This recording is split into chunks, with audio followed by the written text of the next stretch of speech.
We are live. Okay, thank you very much. Good morning, everyone. I'd like to call this meeting to order and acknowledge that we are in Treaty 1 territory, the home and traditional lands of the Anishinaabe, Ojibwe, Inuit, Cree, and Dakota peoples, and in the national homeland of the Red River Métis. Our drinking water comes from Shoal Lake 40 First Nation in Treaty 3 territory. My name is Cynthia Stevens, and I'll be chairing this morning's hearing. With me today from the Board of Revision are Ms. Lori Davidson and Ms. Linda McFadden. The assessor is Svetlana Shabel, and our recording secretary is Belen Rojo. To the Zoom participants of the hearing, please note you are placed in the waiting room until your property is called upon. When it is your turn, you will be admitted into the meeting. Kindly follow along on the City of Winnipeg's Board of Revision YouTube channel for the hearing process. Once the host admits you in the hearing, please close or mute your YouTube player. You will then be permitted to speak with respect to your property. Once your hearing has concluded, you can leave the meeting. We will be hearing applications for revision of the assessment rule in accordance with the Municipal Assessment Act. The matters for which revision is requested have been described in each application, and we will limit discussion to those matters. The statements that are made at this hearing are sworn testimony, and anyone speaking to the matters must be sworn in. Be advised that comparisons of assessments of properties are not considered evidence of market value by the Board of Revision. The Board of Revision is appointed annually by Council and is independent of it and the City Administration. It makes its decisions on the basis of the evidence provided at this hearing and issues a written order that will be mailed to all parties as soon as possible. Please note that the Board's decisions with respect to an application may be appealed to the Manitoba Municipal Board if the matter pertains to assessed value or classification, or to the Court of King's Bench if the matter pertains to the application of exemptions from taxation. Should you wish to appeal, information on how to do so will be included with the Board's order. With respect to the hearing process, I will confirm the points of appeal with your property addressed with each applicant following the swearing in. We will then have the assessor's testimony followed by questions that the applicant may have, and then the applicant's testimony followed by questions. Each side will have an opportunity to summarize if they wish. Once all of the evidence about an application has been brought forward, the applicant may leave. The process will then repeat for each item on the docket today. The session will close after all the applications have been heard, and the Board will deliberate in private and make its decisions. We will receive the Board's decision by registered mail as soon as possible. As information, all public hearings are live streamed, recorded, and will be part of the public record. We will be hearing items 1 through 3 and 5 through 8 on our docket today. Ms. Rojo, please affirm the assessor and the first applicant's testimony. Thank you. Madam Assessor, please state your full name. Svetlana Shabel. And you affirm the evidence you're about to present is the truth, the whole truth, and nothing but the truth? Yes, I do. Thank you. Mr. Applicant, please state your full name. Les Sitkowski. And you affirm the evidence you're about to present is the truth, the whole truth, and nothing but the truth? I do. Thank you. Okay, thank you, everyone. So the first item on our agenda this morning is 2538 McPhillips Avenue. And I believe there is a preliminary issue, but before we get to that, Ms. Shabel, would you like to read this onto the roll, please? File number 22-3357, roll number 0500917520. Okay, thank you. And I see that you have requested a burden of proof be placed on the applicant for non-cooperation. So is that correct? I am removing this request. Oh, you're removing that. Okay. Yes. All right. Thank you very much. I found information for 2020. Okay. Thank you very much. Okay, then let's proceed with your presentation. We are valuing the property as a stand of January 1st, 2023, based on the economic condition as April 1st, 2021. This appeal is with respect to the amount of the assessed value only.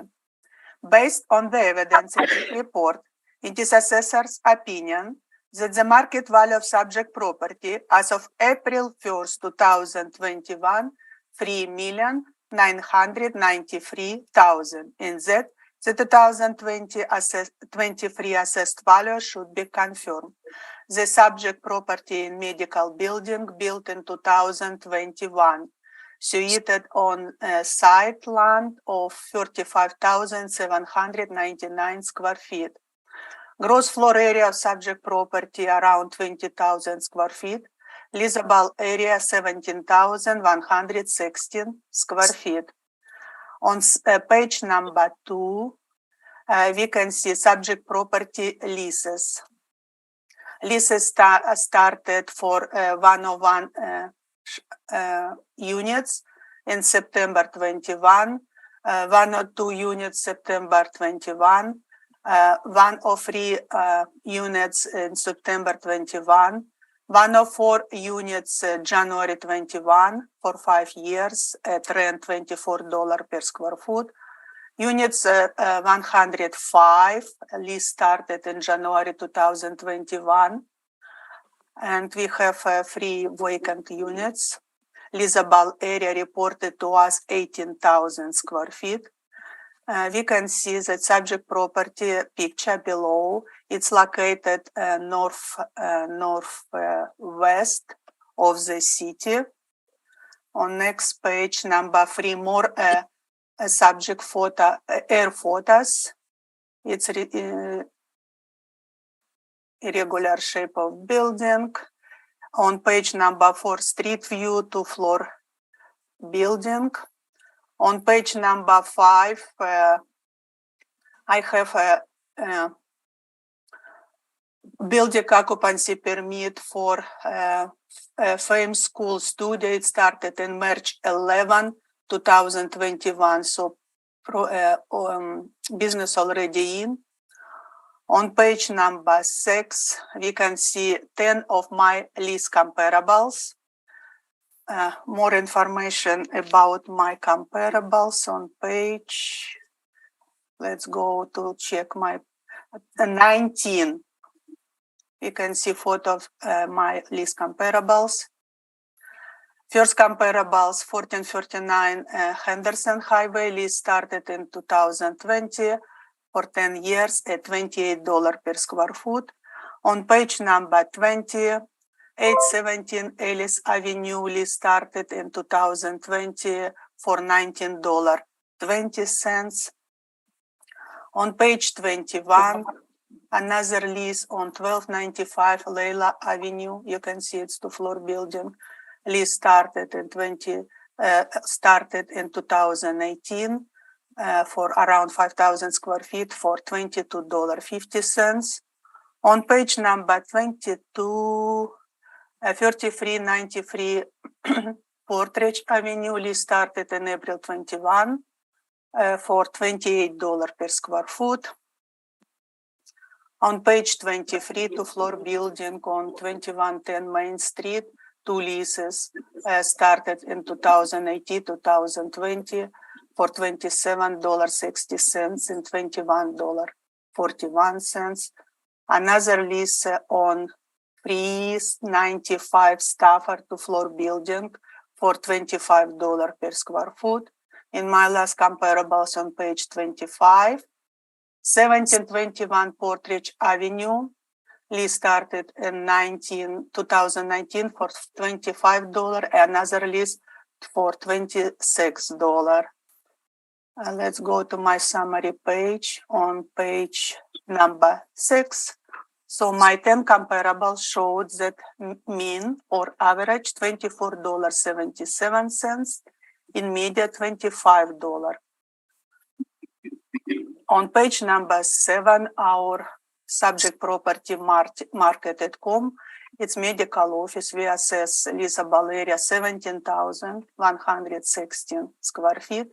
It's overall $16 per square foot. We did apply vacancy loss, like for every medical offices, 5.5%, expenses 3%, shortfall $8 per square foot. Our net operating income 244,000, and we apply capitalization rate 6.1%. On page, so our estimate value 3,993,000. On page number 9, I did presented summary of permits. during construction was permit value of 4,380,000. We assess only around 4 million. And on page number 10, it's what notice, assessment notice we sent in for 2023. On page 11 and 12, you can cross this information. It's a post reference for 2021 assessment year, income expense mailer. And 13, you can cross these pages. On page number 14, it's information presented to us for full 2020 years, 20. We can see questionnaire and our, on page 17, leases, what exist, and I posted on my second floor, my second page. So based on evidence in this report, it is assessor opinion that the market value of subject property as of April 1st, 2021, 3,993,000, and that the 2023 assessed value should be confirmed. Thank you. Any questions? Thank you. Mr. Sikowski, do you have any questions for the assessor? Yes, thank you so much. Ms. Scheibel, did you have a chance to inspect the property or go near the property? Although I have not inspected it, the subject property, I'm able to completely accurately describe it based on the data we have on file. So you don't actually know what is happening on the ground then? I know that this building occupied. I presented one of occupation permit on page number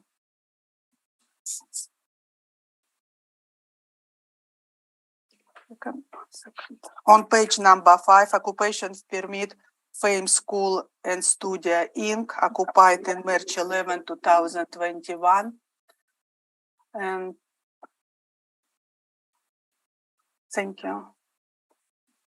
Thank you. And also, with respect to your comparables, your rent comparables, on page 6, you list about 10 comparables, and you do note that the mean is $24.77 and the median is $25. But you don't use these rates on the subject, is that correct? And why don't you use these rates? Overall $16. It was a model generated rent. But if you look on my comparables, rent between $90 to $27, it's still below my market evidence. It's fair and should be confirmed. So you're asking for a confirmation of the $14, or sorry, what was it, $16 rate then? Overall, yes, correct. Because if you see several premises, it's range in our model from $18 to $15. How model generate, but overall $16 per square foot. Correct. Okay, so it is model driven. Okay, great. Correct. Thank you so much about that. Sorry, I had a lot of questions about your recommendation to for non-cooperation, and sorry, I missed this. You went through that. Yes, you went through that. Okay, thank you. So I just wanted to go over your comps. In terms of location, the first comp that you quote is one on Henderson Highway. That's a shopping center. It's right on Henderson and at the corner of Henderson and Chief Pegwis. Is that correct? Correct.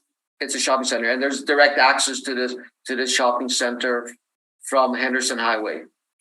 Yes, this is my comparables on page 19. We can photo, air photo, and street photo. Okay, direct access. And the next comparable is. It's rent for $28. We assess only $16. Okay, so you know what? So then, but all your comparables are located on either fairly busy roadways or with very easy access to the property. Is that correct? Correct. My comparables on page 20, Ellis Avenue. It's located on Ellis Okay. for $19.20. All right. So just to confirm, again, the comparables are located on busy roadways, easy access, in malls, several of them, and these malls drive traffic to the area. Is that correct? Correct. McPhillips Street. It's busy road as well. It's this subject property has good explosion from the street. What important for business? And you know exactly where the subject property is located. It has an address on McPhillips, but is it actually okay? So on McPhillips? Let's look photo.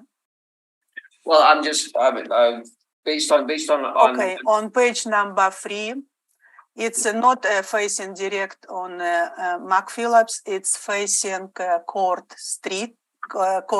Avenue. That's why model selected $16 per square foot versus comparables of $27 per square foot. Yes, it's account for it. Okay, thank you. All right, thank you. Those are my questions. Thank you very much. Ms. McFadden, any questions? I have no further questions. Ms. Davison, any questions? Yes, I have a question on the vacancy. I noticed that the occupancy permit was signed on March 11th, 2020, and you have showing 3 vacant units in this building. Is the vacancy rate you're using, is it a model-driven one or is it adjusted at all? Yes, it's model-driven one. We put on roll this subject property in 2021 of size moment occupancy, or we can put on rolls 2 years size start of construction. It's our regulation law. So all of the variables are all model-driven? Correct. Okay. Thank you. That's all my questions. Thank you. And my questions have been asked and answered. So Mr. Sitkowski, please proceed with your presentation when you're ready. Thank you so much. So just before I turn to my brief, I would like to just chat a bit about the property itself. So this property was constructed during the pandemic. It was very difficult for the owners to construct it in time, as you may all know, or we may all know, that it was very, very difficult to obtain trades, to obtain materials at the time, and it delayed construction of the building quite a bit. As an aside, I would like to let you know that, for example, when it comes to home construction, some people are waiting for almost 2 years to get possession because it's taken such a long time to obtain various materials for their homes and to obtain the contractors, to schedule the contractors.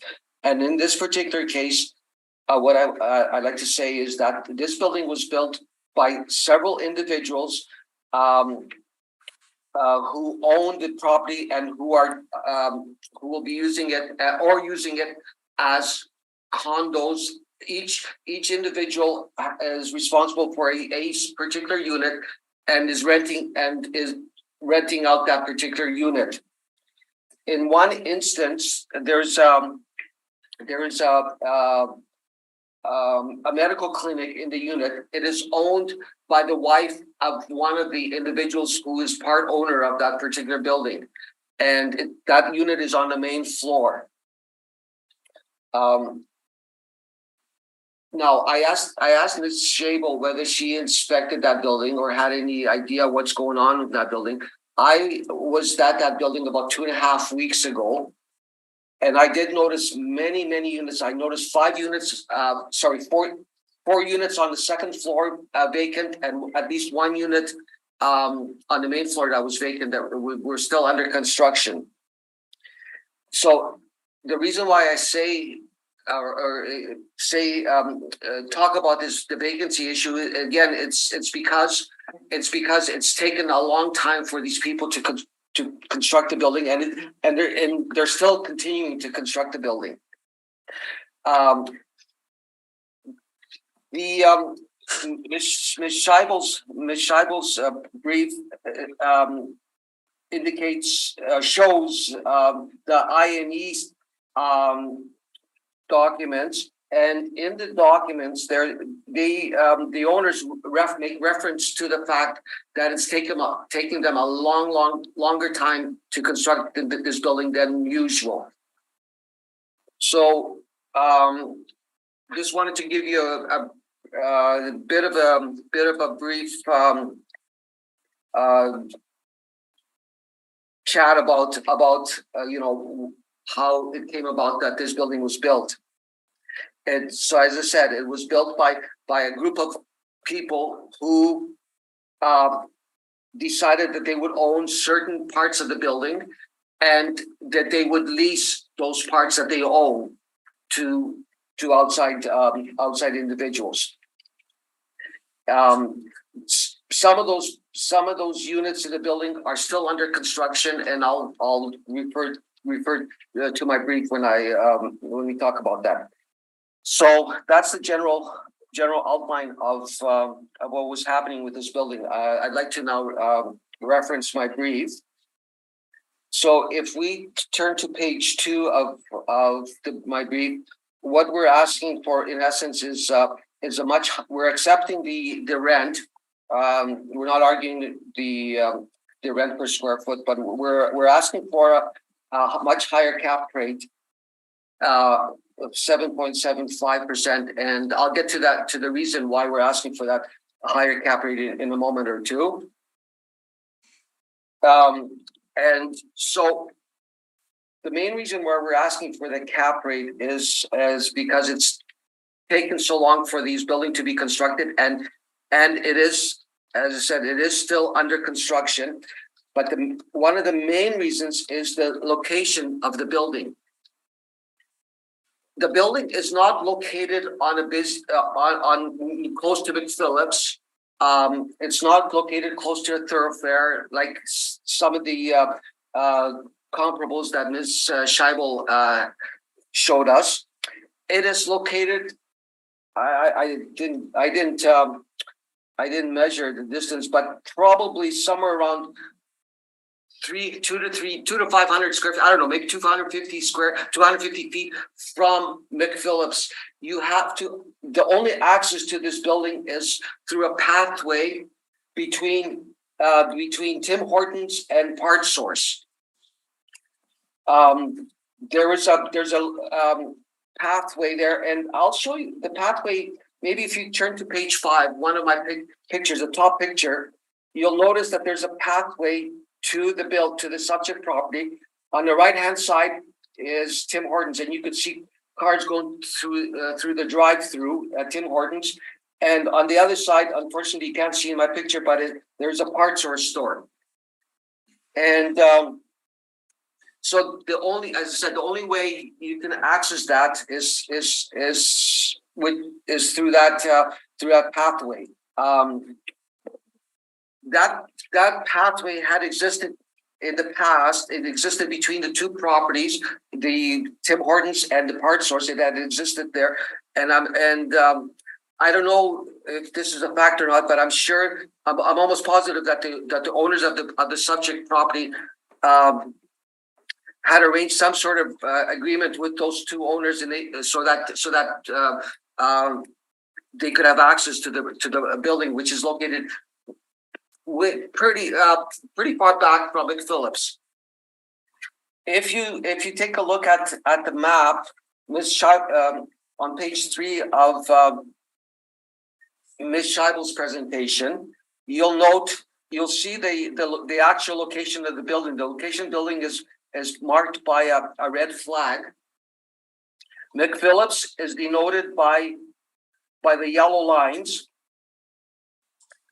That and the access to the subject property is, again, it's there's a pathway between Tim Hortons and Part Source store. Also, as a note, if you access that, you cannot really access that road if you're driving north on McPhillips. There's another because the boulevard is not cut for an access point to the property. There is an access point south and north of where that property is located. When I was there, when I had to access the property, I could only turn right onto McPhillips. I could not turn left onto McPhillips.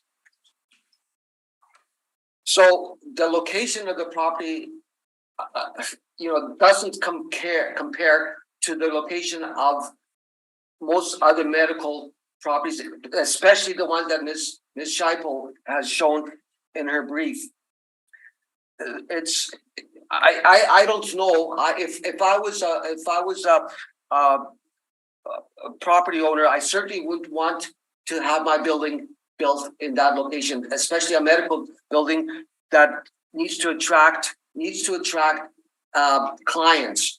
Clients would have a very difficult time trying to access that building unless they know exactly how to access it. I live in the north part of the city, and I've been to that area many times to purchase parts from Part Source, so I know how to access that area.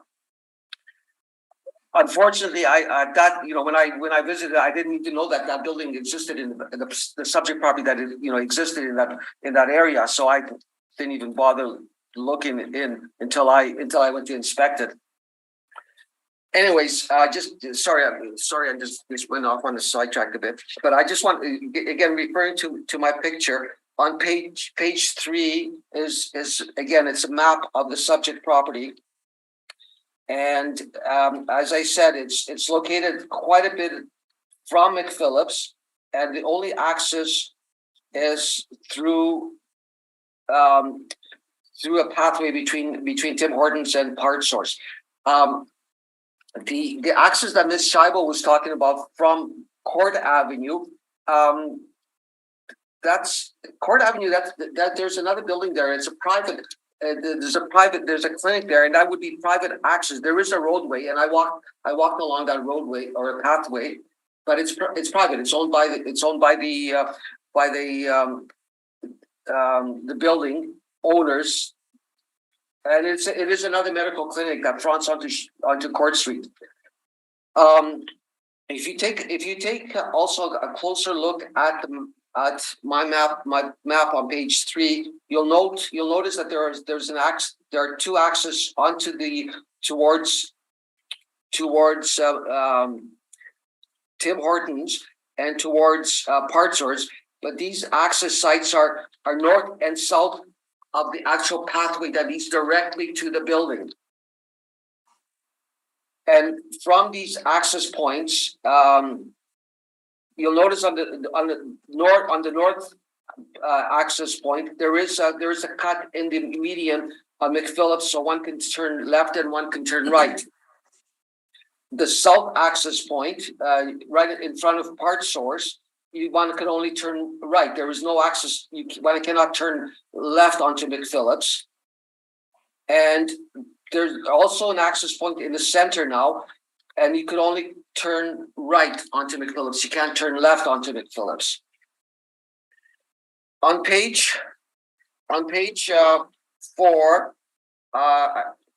just showing you a couple of pictures.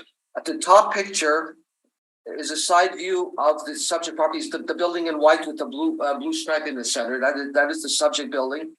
The building to the right of it is the building that is on Court Street. And the picture in the bottom is the back view of the subject property. Page 5 shows the front view of the subject property, the top of the property. You'll note the pathway that one can use to access the parking area in front of the subject property. On the right side is Tim Hortons, and you can see the cars going through drive-through. At the bottom of page 5 is a closer look at the subject property. You'll notice that the subject property and the property right next to on the left side, that's the building that's on Court Avenue. You'll notice that there's only maybe one foot space between the two properties. Again, if I built this property, I would place it a little bit, either I would connect it to the subject property if I had the permission, or I would move it over a bit more and have more space in that area, because how the heck would one repair something there in that property? I don't even know if a person could squeeze in there. Maybe one person could squeeze in there, but if a repair needed to be done on the upper, close to the top of the building, how the heck would one put place something in there, a ladder or anything else in order to be able to get up there? Page 6 of my presentation shows a unit that unit is on the main floor. It's the leftmost unit. It's the unit that's closest to the building on Court Avenue. It's still under construction. 2.5 weeks, 3 weeks ago, I was there at this building, and you could see it's still under construction. And this building, this unit has been rented, and the tenants absolutely cannot use this building as it is, or this unit as it is still under construction. Page 7, more pictures. You'll see that this is the pictures of the upper level. Two units are still under construction in this case. You have the ceiling wide open, the wall, the demising wall is open. On page 8, another unit this one is a little bit more advanced. There's drywall in this unit, but as you can see, the ceiling there, those ceiling tiles, it's the drywall. The drywall it appears to be taped. It needs painting and finishing. The flooring needs to be installed. So this building at 2.5 weeks ago, 3 weeks ago, was still under construction, and I'm not sure how the assessment department could assess this building as if it was fully occupied and fully completed.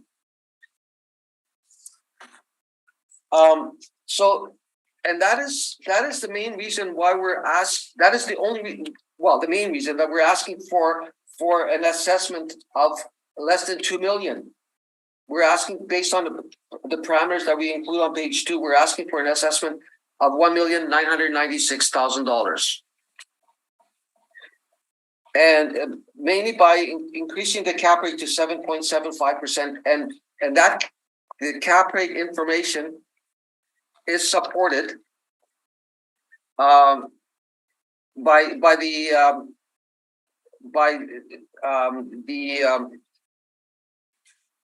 the evidence that's shown on page 9 and 10. On page 9, we have Collier's cap rate study, and on page 10 we have Kushner's cap rate study for suburban office buildings. And I would argue that this building should warrant a much higher cap rate because of its location, because of the fact that it's not completed, because of the fact that there are some glaring problems. Particularly the fact that this building is so closely adjacent to another building that it's almost impossible to do any repairs on that particular wall. And I just want to repeat myself again one more time that this building was constructed by a group of people who are using it as a quote unquote condo type of situation. They own a particular part of the building, and they will be renting it out to outside parties. How However, there's one situation where the owner's wife is taken possession of a unit. So that's not an arm's length situation. And that is my report. Thank you so much. Thank you. Ms. Shavel, do you have any questions? Yes, please. Zoning for T-subject property C4 commercial, regional, correct? If you say so, yes. Okay. It's most expensive commercial land through for zoning, correct? Again, if you say so. Okay. So subject property located in the retail area close to another medical building. It's good for building. It's to attract clients, correct? He Well, has a client. One has to look at the access to the building, to the property. The access, in my opinion, is terrible. Please open page number 5 of your brief. Page 5. We can see front view entrance. But this, as I mentioned, this building is located hundreds of feet from McPhillips, behind the buildings. But your photo, upper photo, it's from McPhillips Street, correct? No, it isn't. It's not from McPhillips. It is halfway between the subject property and McPhillips. It's sort of in the middle of. If you look at the right side of the picture, you'll see part of the building there. That's Tim Hortons building. It's not from McPhillips. It's and I apologize. I don't know how many feet it is from McPhillips, but it's quite a bit from McPhillips. But we can see subject property through parking lots from McPhillips, correct? If you're standing in between the two buildings, if you're standing there and you're looking that direction, if you're looking west, yes, you can see it. But if you're driving along McPhillips, either south or north, it's very difficult. I mean, to see that building. I would suspect that that the time it would take to drive between Tim Hortons and Part Source, if you're driving either north or south, would be a few seconds. It would be very difficult to see that building when one is driving. Medical building built for a local neighborhood, correct? I'm sorry? Medical building was built for specific neighborhood, for local neighborhood. People who going to medical office, they would know location, and plus they have 2 options to pick which medical attend, correct? In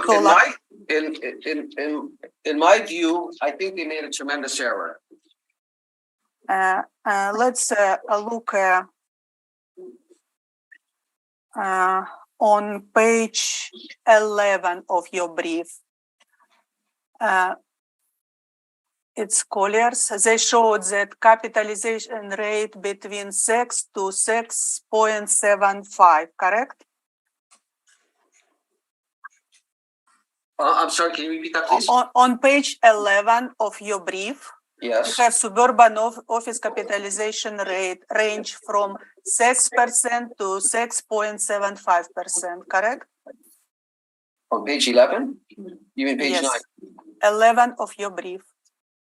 Or I don't know.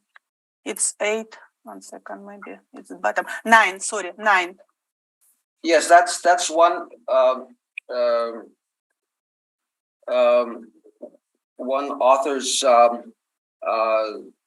estimation of what the rates are. If you take a look at page 10, which is the Cushman brief, it goes up to all the way up to 7.75, and I think that the cap rate that we use is appropriate for this particular property because of its location. Because of the fact that, well, mainly because of its location, only because of its location, yes. And for a reference date, April 2021, five units already occupied and 3 under construction still, correct?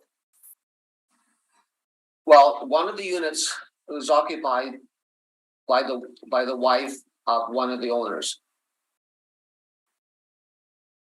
That's the one of the unit on the main floor, the medical unit. So income expense mailer showed 5 units occupied, 3 still under interior renovation. To refer, it's for 2020 Well, years, but Ms. our reference date 2021. Ms. Shable, you know, even in your brief, in the IE statement, the owners had been lamenting the fact that they had a hard time constructing this building, because of you know, particular issues that they came to light during COVID crisis. And again, when I was there 2.5 to 3 weeks ago, I noticed many units, and I showed that in my brief, many units that were still vacant, particularly the upper units, upper 4 units, and one of the lower units was still vacant. No further questions. So about, you know, there are a total of 10 units there. So in my estimation, well, not just estimation, but based on what I saw, about 50% of the units were vacant. Thank you. That's the end of your questions, Ms. Shable? No further questions. Thank you. Ms. Davidson, any questions? I have no questions, thank you. Ms. McFadden, any questions? Just to be clear, you're saying this is owned by 4 separate people and they each own a piece, but this is not a strata title. This is they own it together. They own it together, yes. They own it together. And on Ms. Shable's brief, it actually shows 4 vacant units, but you had indicated, I think, that one of the main floor ones was still under construction as well, even though that's being shown in the idea as being occupied. Yes, ma'am. So I just want to point out that if you look at the picture of my brief, the front page picture, we're talking about the unit that's on the left the unit on the left side, the one that's closest to the building. I went up to it and I took pictures through the window, and on page 6 is a picture of, on top is a picture of that particular unit, and then at the bottom is a picture that was taken through the window, shows it still under construction. So that was a couple of weeks ago. That was about 2.5 weeks ago, yes. But that INE is dated 2020, right? Like it's before 2021. How could it be occupied? I guess I'm trying to figure out how it's occupied, because it's clearly not occupied. Clearly not. No, it's not occupied. Okay. And then of course, if you look at page 7, you'll see more pictures of units still under construction. Right. Those are the upper floor ones. Mm-hmm. Upper floor ones, yes. Yeah. No. Okay. Thank you. That's all my question. Okay, so I'm just trying to somewhat what Ms. McFadden's trying to do here. So you're saying there are 5 vacancies, even though the INE shows that there are 4. Well, that's what I saw. Okay, and you saw 4 vacancies on the second floor and 1 on the main floor. Is that correct? Well,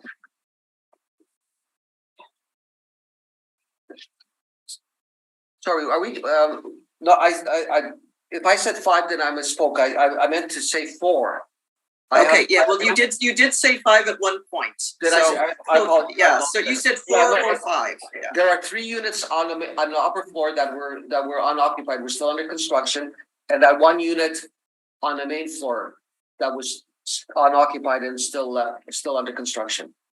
Okay, and also I just also want to clarify. I think I heard you say that these units that are under construction have been leased, but of course they're not gaining any rent at the moment because they're still vacant. Is that correct? Well, that's according to the information in Ms. Scheibel's brief. When one looks at the INE, they had indicated that many of the units had been rented out, not occupied, but problems had arisen. They couldn't provide the units for rent at a particular time that the tenants needed. Yes, I understood, but they do have leases waiting to go in there. Yes and no. I think that in some cases the tenants decided not to proceed with the tenancy because of the fact that the units are not completed. They're still under construction. This is based on a discussion I had with the representative of one of the owners a couple weeks ago. And this Okay. is what I understand. Okay, that's all my questions. Thank you. Any need for summation from either of you? No, thank you. Okay. Okay, thank you very much. That concludes item number 1. So the next item on the agenda is 2416 Portage Avenue. Mr. Sitkowski, you representing this property as well? That's correct. Okay, thank you. So we don't have to swear anyone in. So Ms. Schabel, when you're ready, please.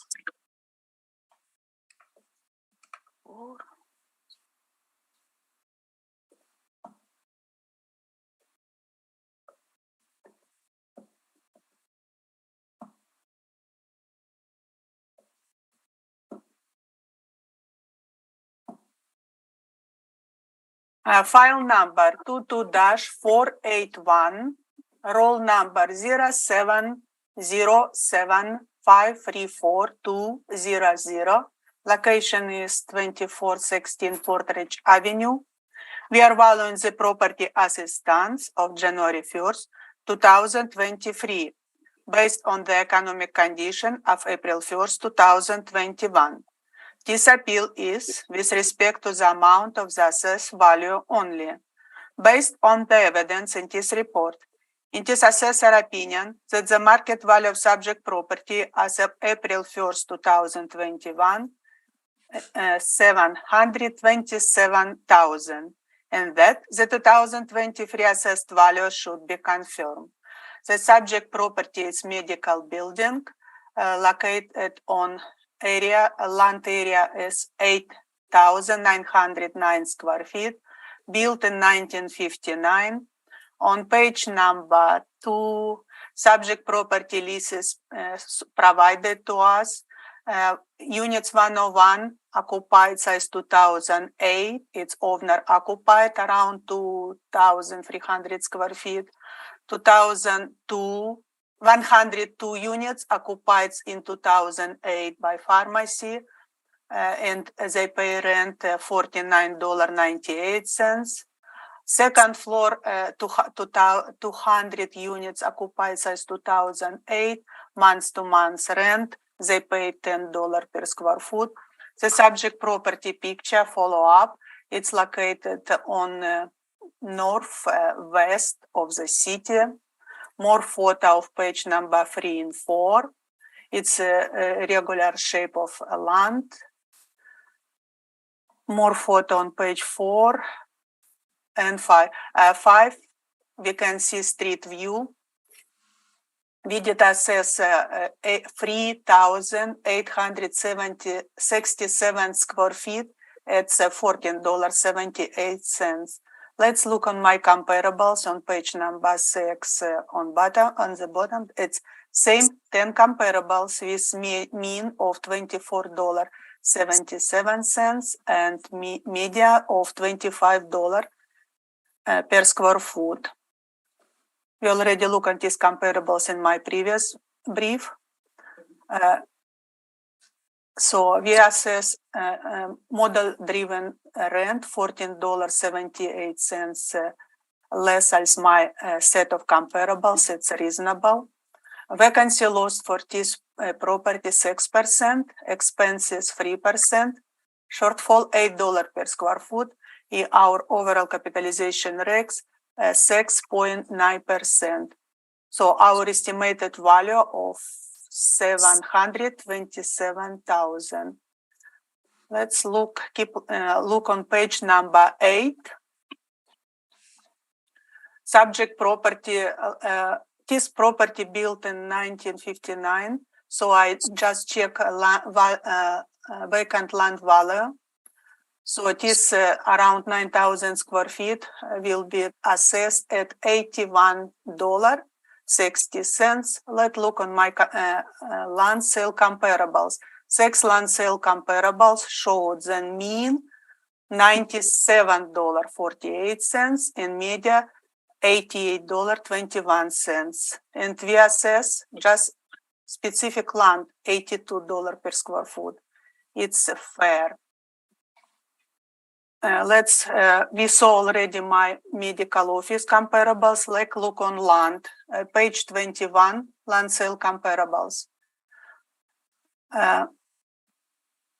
It's land was sold in 2021 for $94.82. It's a roll number. It's rectangle shape, irregular shape of land. You can see on page 21. It's neighborhood 600. It's land area 18,456 square feet. Another land was sold in 2019, 2,105 square feet for $128.27. On page 22, land on 481 St. Mary Road, around 4.5 thousand square feet, sale in 2019 for $18.41. On same page, land of 219 River Avenue, 6.7 thousand square feet, sale for $18.26. On page number 23, another land, 3.7 thousand square feet, sale for $81.61. In my last land sale comparables on 641 William Avenue, it's around 6.5 thousand square feet for $119.54. So just by subject property vacant land value, we assess only around $82 per square foot. It's very well supported by another vacant land sale. Based on evidence in this report, it is assessor opinion that the market value of subject property as April 1st, 2021, $727,000, and that the 2023 assessed value should be confirmed. Thank you. Any questions? Mr. Sikowski, any questions? Yes, thank you so much. Ms. Shadow, I'm just a little bit confused as to why you bring in land sales into your brief, as this is there's a building on this property and there's an ongoing a business on this property. What was your rationale for bringing in land sales into this conversation? First, model assess the subject property like market income. Yes, we have medical and pharmacy. Building facing Portridge Avenue, it's very valuable piece of land. Plus, this building was built in 1959. So I showed two different approaches to confirm that our assess around 727,000. It's reasonable and fair and should be confirmed. Were you aware that the business located in this property is a family-run business? Yes. And were you aware? You're also aware that there's a space that's rented out here. It shows it's rented out to an Arthur Vinogradski. Are you aware that he's also part of the family? He's the son of the owner. If you open page number 2 of my brief, I provided subject property leases. First unit 101 owner occupied. We have pharmacy. They rent space for $49.98, and we have a doctor in units 200 and month by month lease for $10 per square foot. Yes, it's what reported to us. Sorry, you said yes to my question that you knew that he was part of the family? I knew from income expense mailer that this Arthur Gorski rent size 2008 by months, area 8,033 I understand square feet at $10 per square foot. No, the question is that do you know that he is part of the family that owns this building? But we are assessing our job to analyze the market evidence and determine the best conclusion of market value, who occupied, owner, or leases. It doesn't matter. We assess property, subject property.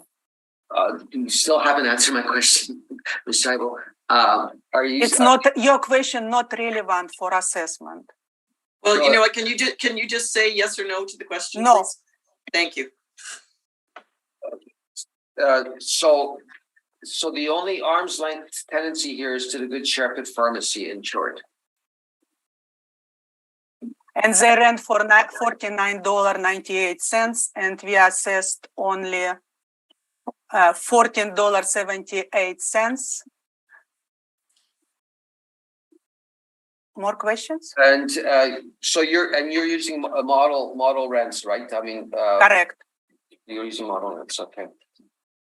And this model-driven rent showed very well supported by land, vacant land of this subject property size.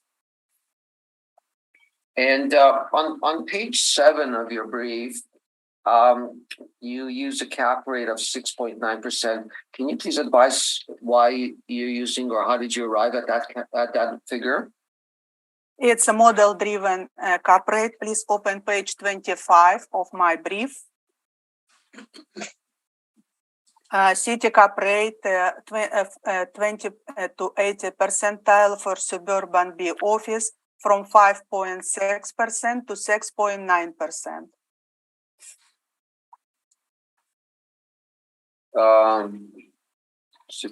Okay.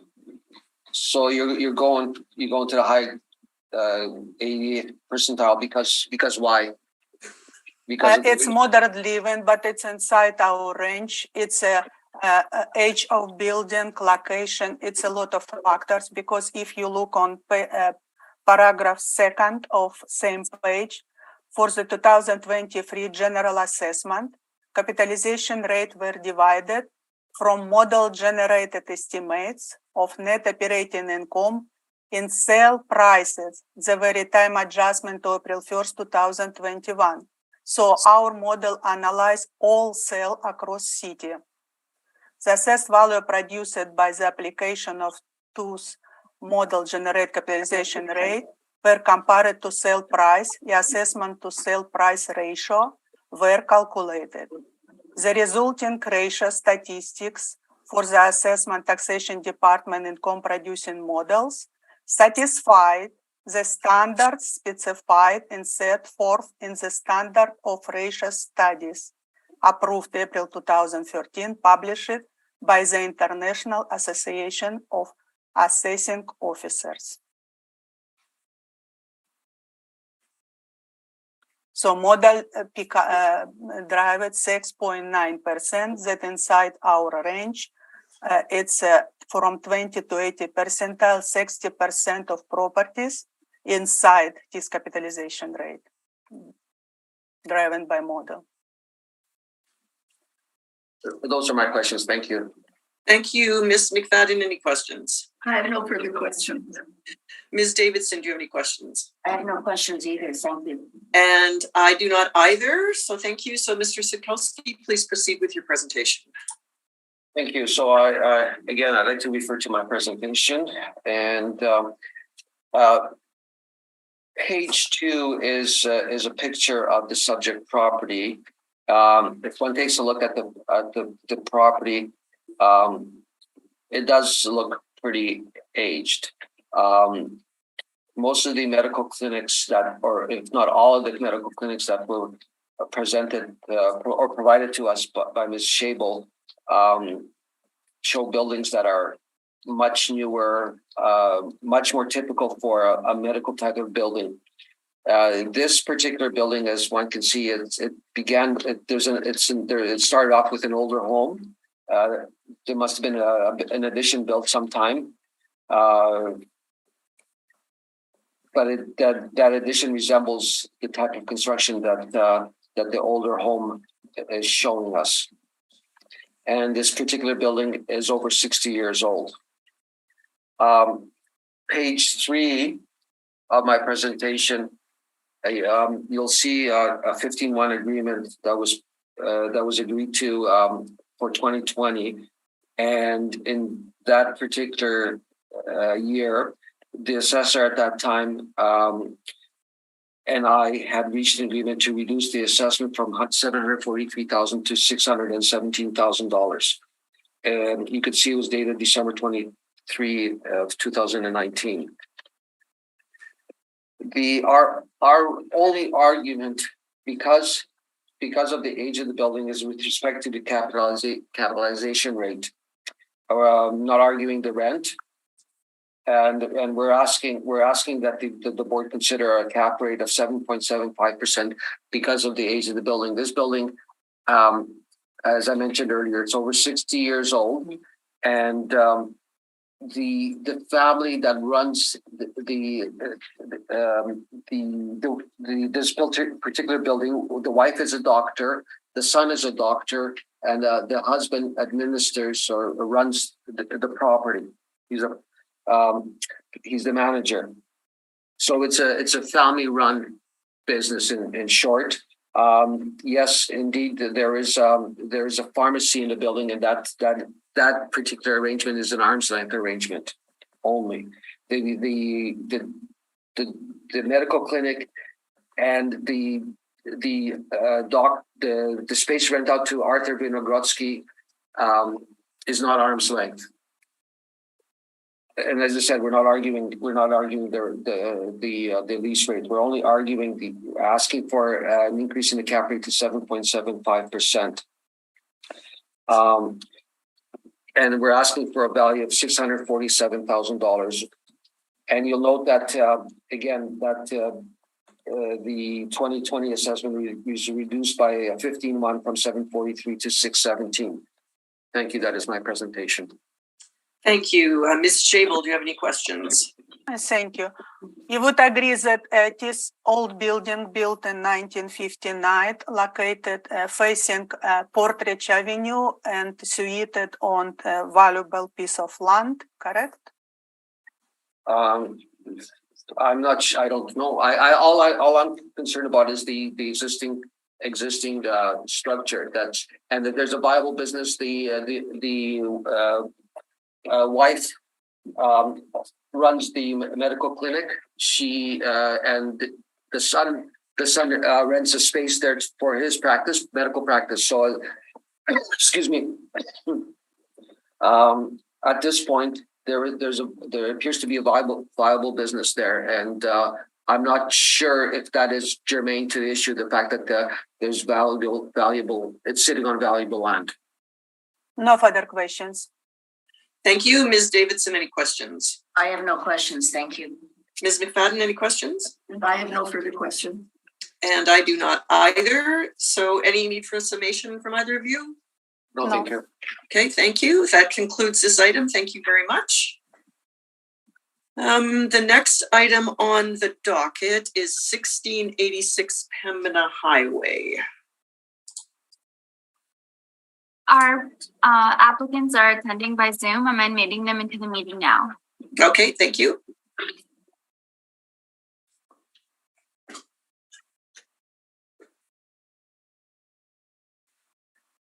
Okay, I'll just wait for Mr. Sikowski to gather up his things. Thank you, Sid, or thank you, Mr. Sikowski.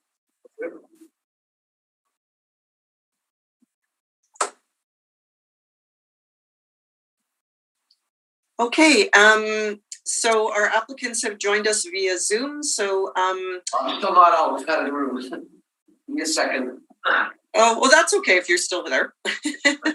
It doesn't matter. Ms. Rojo, can you please affirm the applicants? Madam Applicant, please state your full name. Oh, you're on mute. Diane Schindelman. Thank you. And you affirm the evidence you're about to present is the truth, the whole truth, and nothing but the truth? Yes, I do. Thank you. Mr. Applicant, please state your full name. Justin Zarnowski, And you affirm the evidence you're about to present is the truth, the whole truth, and nothing but the truth? I do. Thank you. Okay, thank you. Welcome, Ms. Schindelman and Mr. Zarnowski. Thank you for joining us this morning. So we are going to proceed with 1686 Pembina Highway. And Ms. Schabel, when you're ready, please. File number 22-678, roll number 0308003800. We are valuing the property as a stand of January 1st, 2023, based on the economic condition April 1st, 2021. This appeal is with respect to the amount of the assessed value only. Based on evidence in this report, it is assessor opinion that the market value of subject property as of April 1st, 2021 is 2,807,000 square feet, dollar, and that the 2023 assessed value should be confirmed. The subject property, its office, medical office cleaning, original built in 1987 with additional in 2014, situated on land area of 49,950 square feet, located in zoning C. On page number 2, we can see the subject property lease occupied since 2017, 10,600 square feet at $16 per square foot. On page number, we can see the subject property located on the southwest side of the city. On page 3 and 4, more subject property air view and street view. Subject property facing Pembina Highway. On page number 5, a market estimation of subject property. We assess 12,746 leasable area at $15.40 per square foot.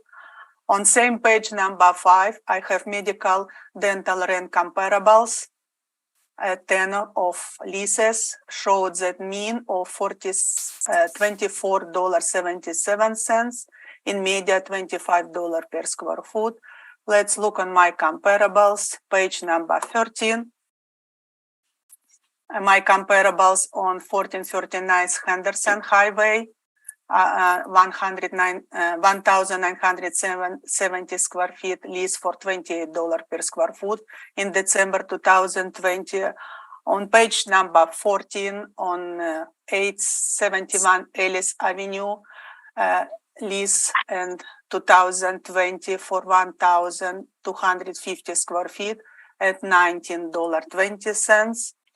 On page number 15, comparables of 1295 Layla Avenue, lease size 2018 for 4,907 square feet at $22.50. Comparables on page 16, 3393 Portridge Avenue, lease in April 2021 for 1,551 square feet and $28 per square foot. My comparables on page number 17, it's 2110 Main Street, two comparables for two-floor building for $27.60 and $21.41. My comparables on page 18, 395 Stafford Street, two comparables for $25 per square foot. My last comparables on page 19, 1721 Portridge Avenue, two-floor medical building, lease for $25 and $26 per square foot.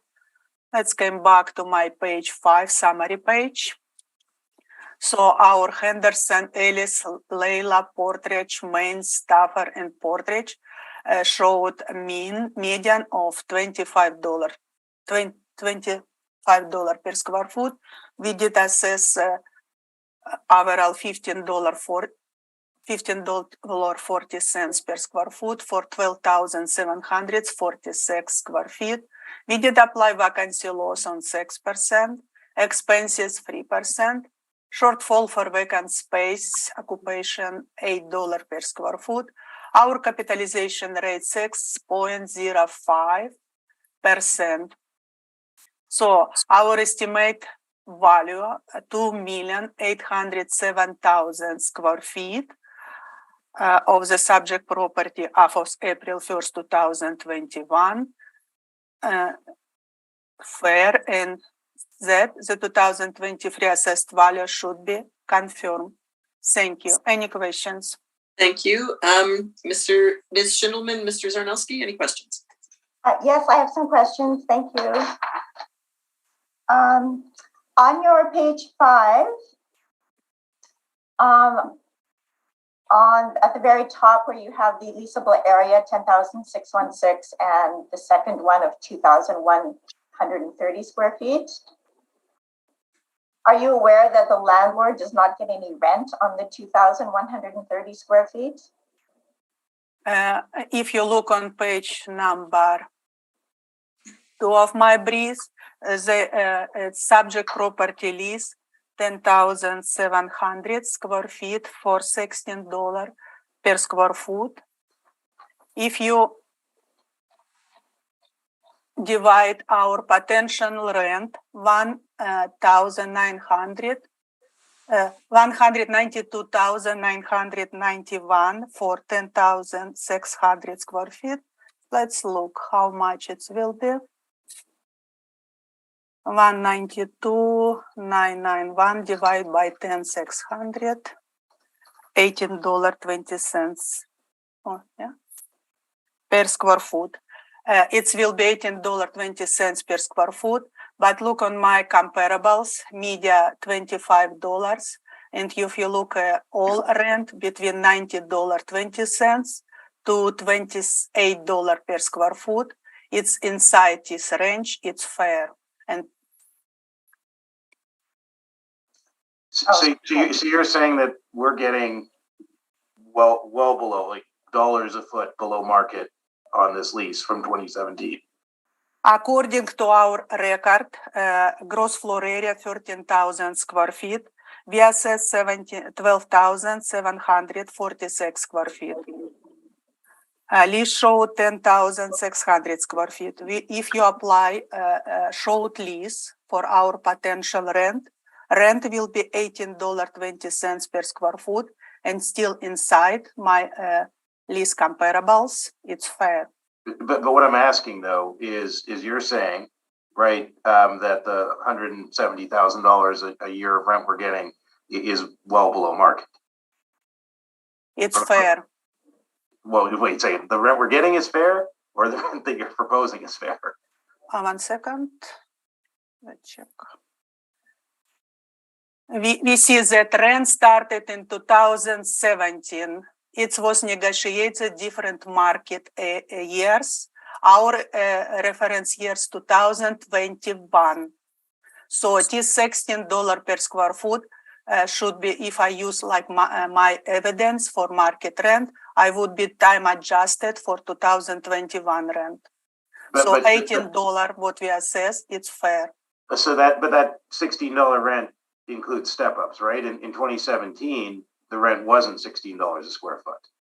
But it still was negotiated in different market, correct? Are you asking me questions now? Because when you negotiate lease in 2017, yes, you have step-up leases, but it still was negotiation and 2017 years, so not 2021. And one negotiated and lease, signed this lease, landlord lock, and this step-up only. What we're looking for market condition to April 1st, 2021. If you look on my comparables, 10 comparables, or leases started between 2018 and 2021. It's a real market condition. And they show $25 per square foot. So that's actually a great segue to your comparables. Is our site the only 10,000 square foot medical clinic in Winnipeg? What is your questions? My question is, my question is our site the only 10,000 square foot medical clinic, medical use in Winnipeg? That you're aware of? Are you aware of any other 10,000 square foot medical clinics in Winnipeg? When I choose my medical rent comparables, I look for reference date. What I showed, it's reference before reference date leases, what I'm looking for. So the size doesn't matter? Size matter.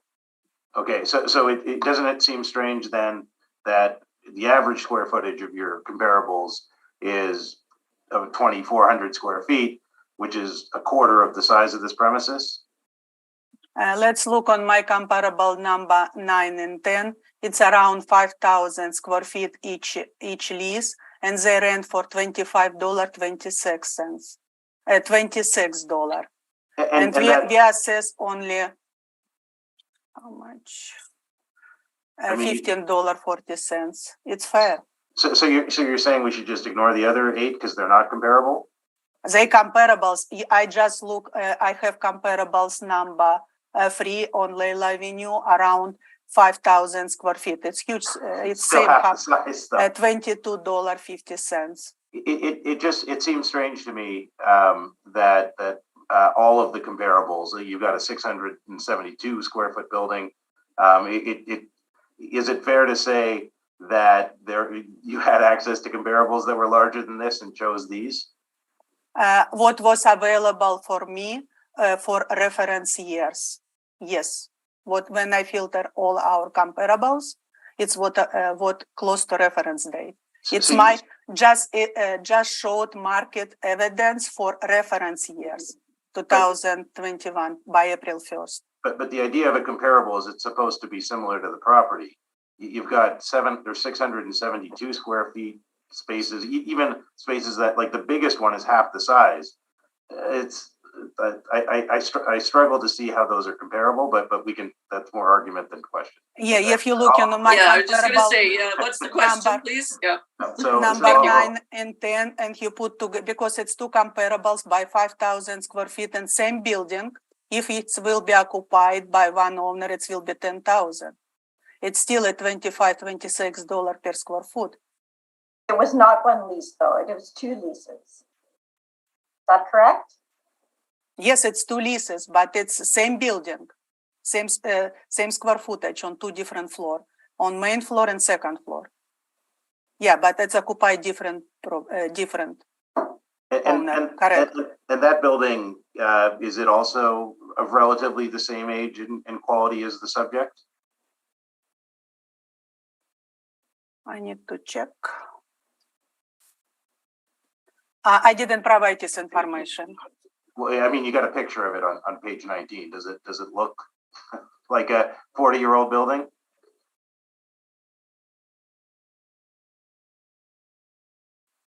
Portrait, it's my last comparables. On page number 19. It's 2-floor building. But I'm talking about the age, though. Does this look like the same age as our building? Sorry, I don't have answer for this. I didn't post the age. I will be alert next brief. Did you look at the subject building?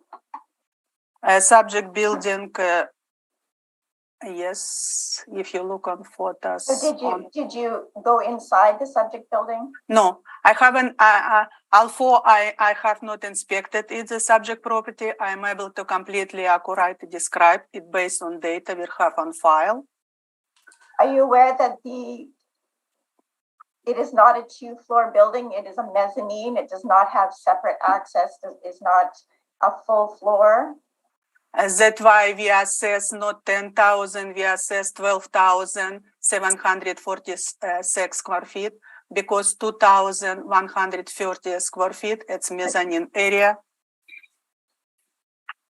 And are you aware that the landlord does not get any rent on that?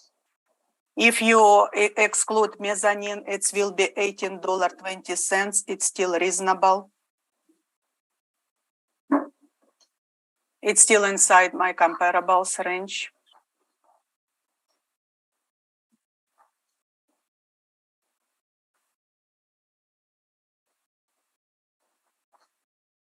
Any further questions?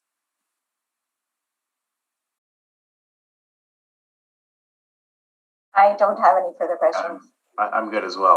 Okay, thank you. Ms. Davidson, any questions for Ms. Shable? I have no questions, thank you. Ms. McFadden? I have no further questions as well. And I do not either. So Ms. Schindeman and Mr. Zarnowski, please proceed with your presentation.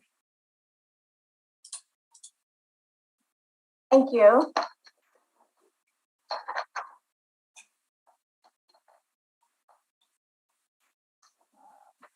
Page 1 of our brief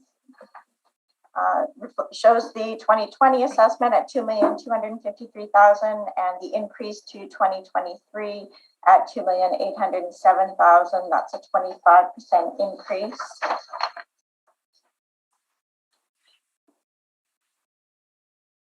Page 2 shows our workup. We show a total rent of $176,008, even though the landlord in 2021 is only getting $169,000. We incorporated additional rent for the mezzanine because that is how the city requires that we do the valuation. So that's how we've done it. So we've come to a total rent of $176,000 and the landlord is only getting $169,000. We've included the same vacancy rate at 6% and the shortfall at $7. And we've included management at 5% and other at 2%. These are expenses that do occur that are not always recovered each year. And so over the course of the life of the building, there would be about $11,000 worth of expenses not recovered over those years. So we include that in there at 5% and 2%. We've used the same cap rate at 6.05%, and we've come to a market value of $2,455,000.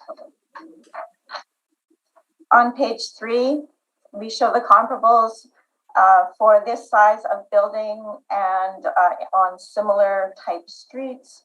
We've used the subject lease as a comparable because it was negotiated in 2017, which would be within the market rent of the market time of early 2021.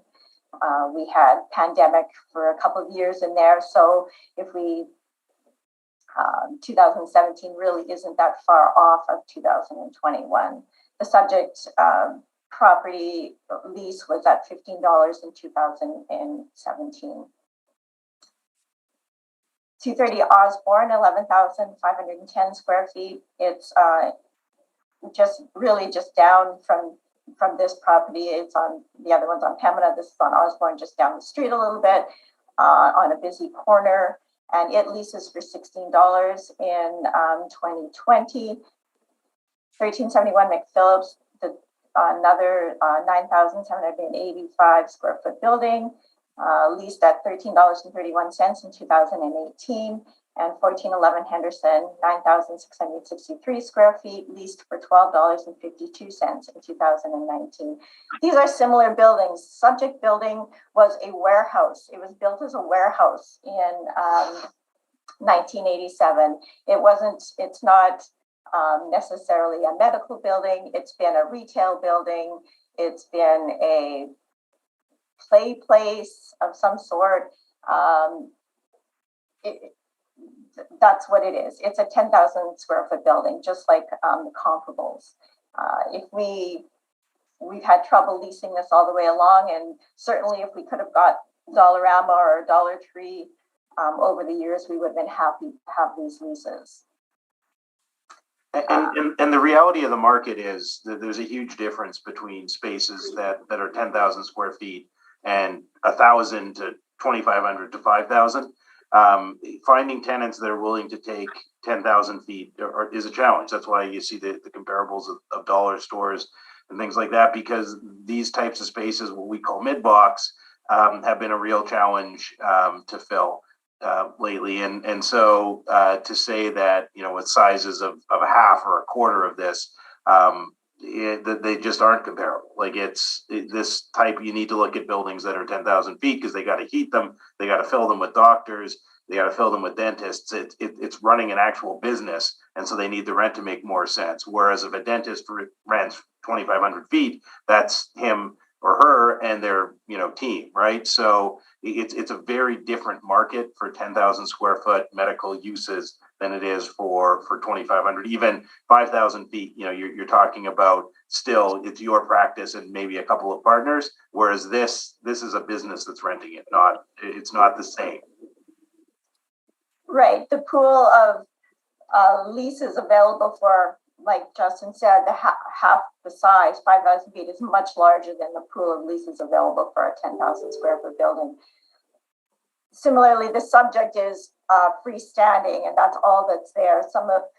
Many of the assessors' comps are part of shopping centers with other draws. There's a grocery anchored, one of the 5,000 square foot comparables used by the assessor has a Safeway as an anchor. So this is on its own without any anchor or with any other foot traffic from a shopping center. As I noted before, we've used an additional $8 for the mezzanine, which is not rent the landlord is achieving, and vacancy analysis, shortfall analysis, and non-recoverable and other I've already discussed, and cap rate I've already discussed. We submit that the market value at April 1, 2021 was $2,455,000. Okay, thank you very much. Ms. Schabel, any questions? Yes, please. Do you know cost value of renovation to transfer warehouse to medical office in value? Do you know numbers? I'm sorry, could you say that again? How much money was spent to renovate the warehouse to medical office? Are you aware? I'm not aware. Please open rebuttal number 44226816. Okay, we're going to do the rebuttal. We'll do the rebuttal at the end of all the questions, Ms. Schabel. Okay, so we'll get to that. If you could continue with your questions, thank you.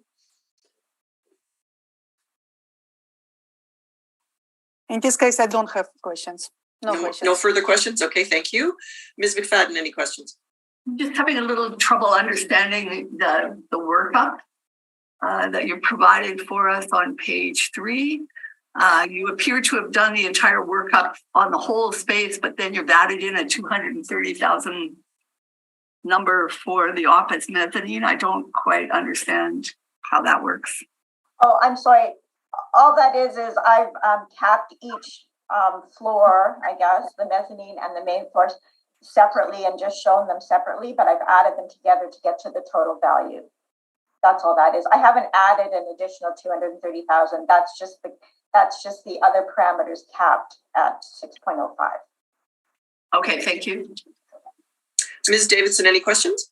I have a question on your comparables.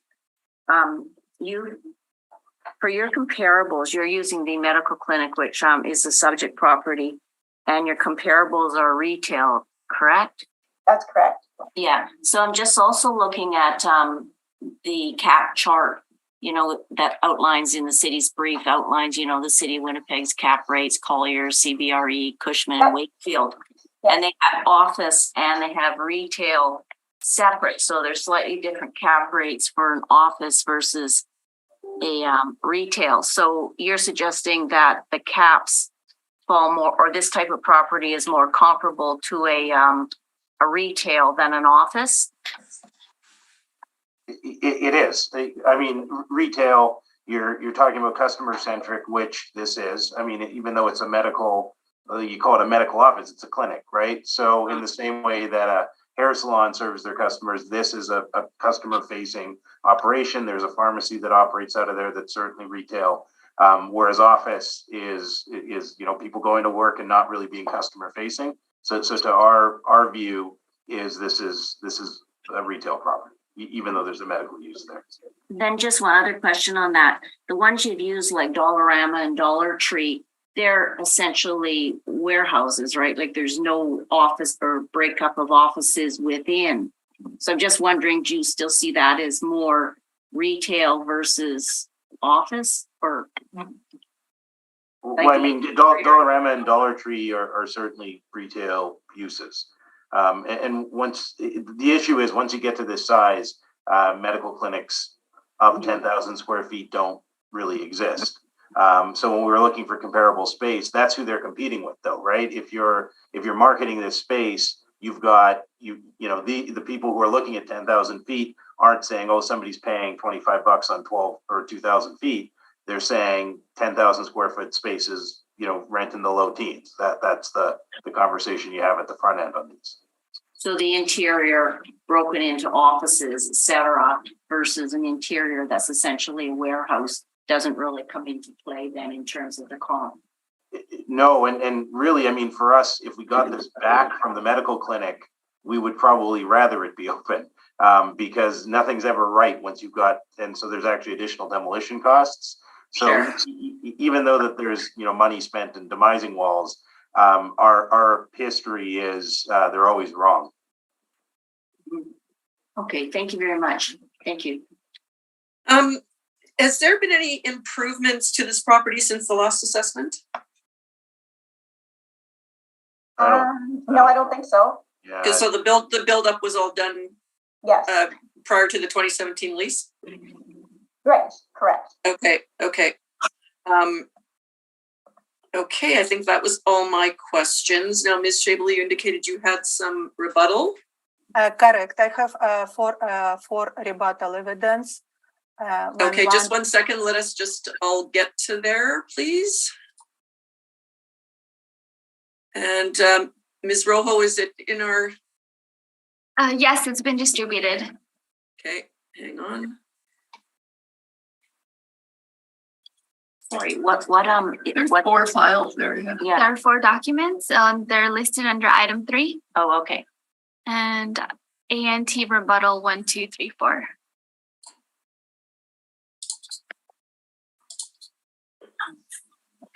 Sorry, is it the last Pembina one? Stretch out the, you can see them, that's the last 4. Oh, yeah, okay. You just have to make the column bigger. Yeah, well, just give us a minute to open them all, okay, and then you can proceed. And do you have them as well, Ms. Schindelman? Yes, Okay, good. Okay, Let's we'll just get them all open here and then we'll proceed. Hang on.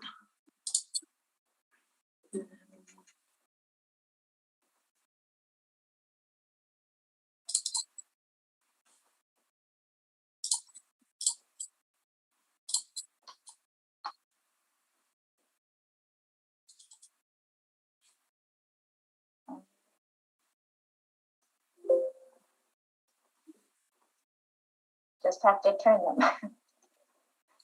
Yeah, sorry, I'm just getting the last one here and then we can, okay. Okay, does everybody have all 4 of the rebuttal evidence pieces? Yes.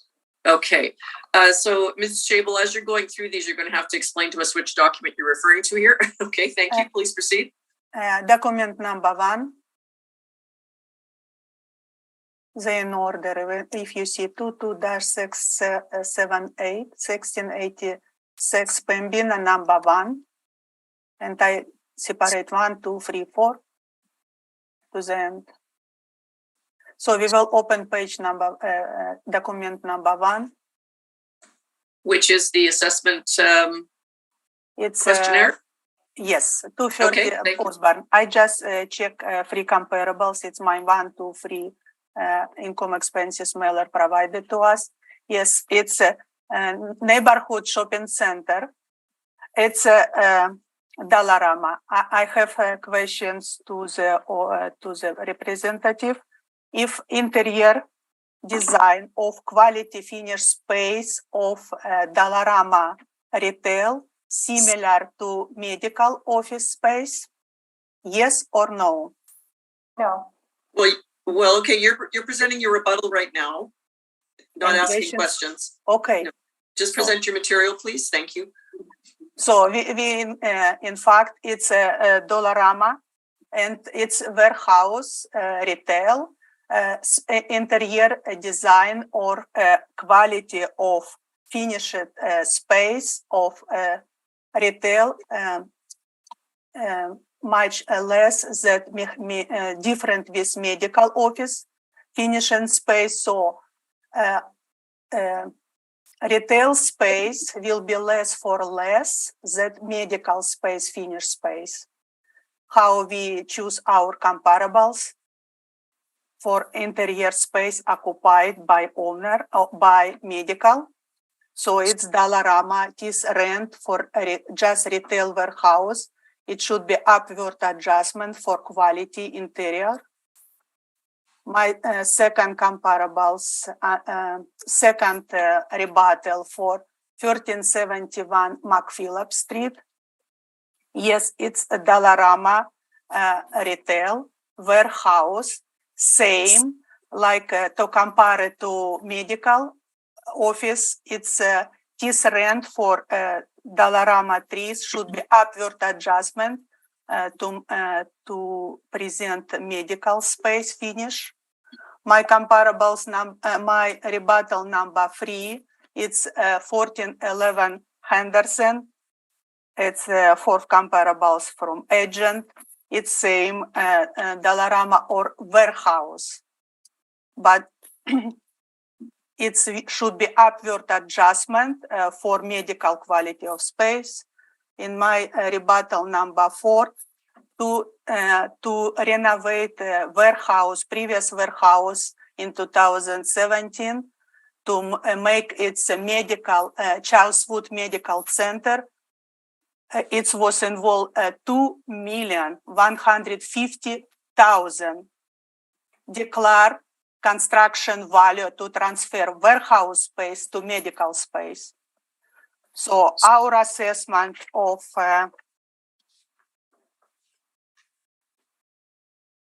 $2.8 million, it's fair.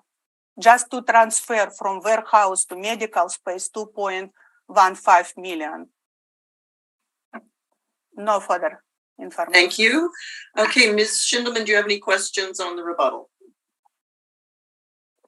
So just on the building permit, are you aware of the condition the building was in before that building permit was pulled? Yes, it was warehouse, retail warehouse before.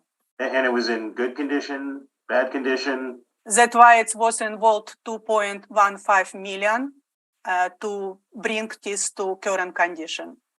So, but you say that it took it from warehouse. If I told you that the building was just about falling down, would that change your view of the value?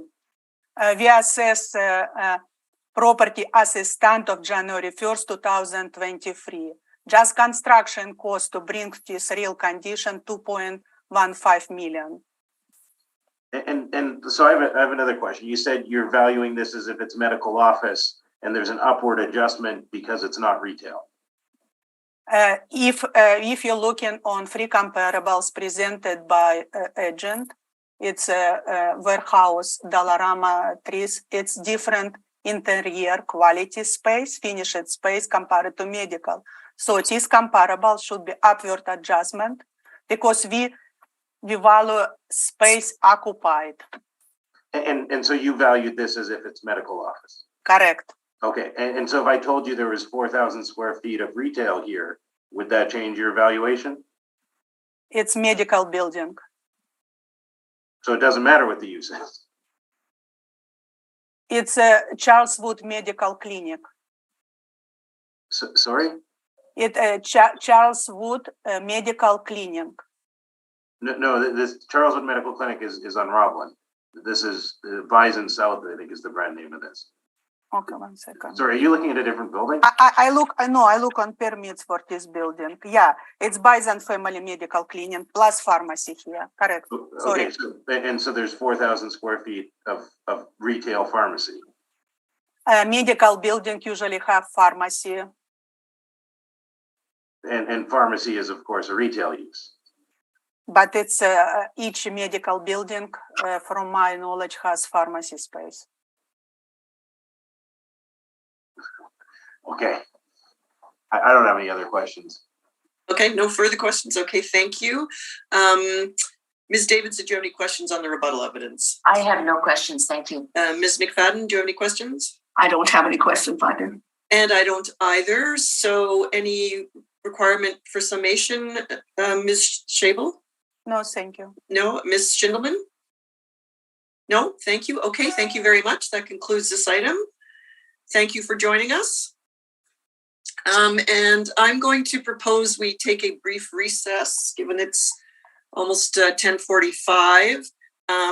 So if we come back at 10:50, please. Thank you very much. Thank you.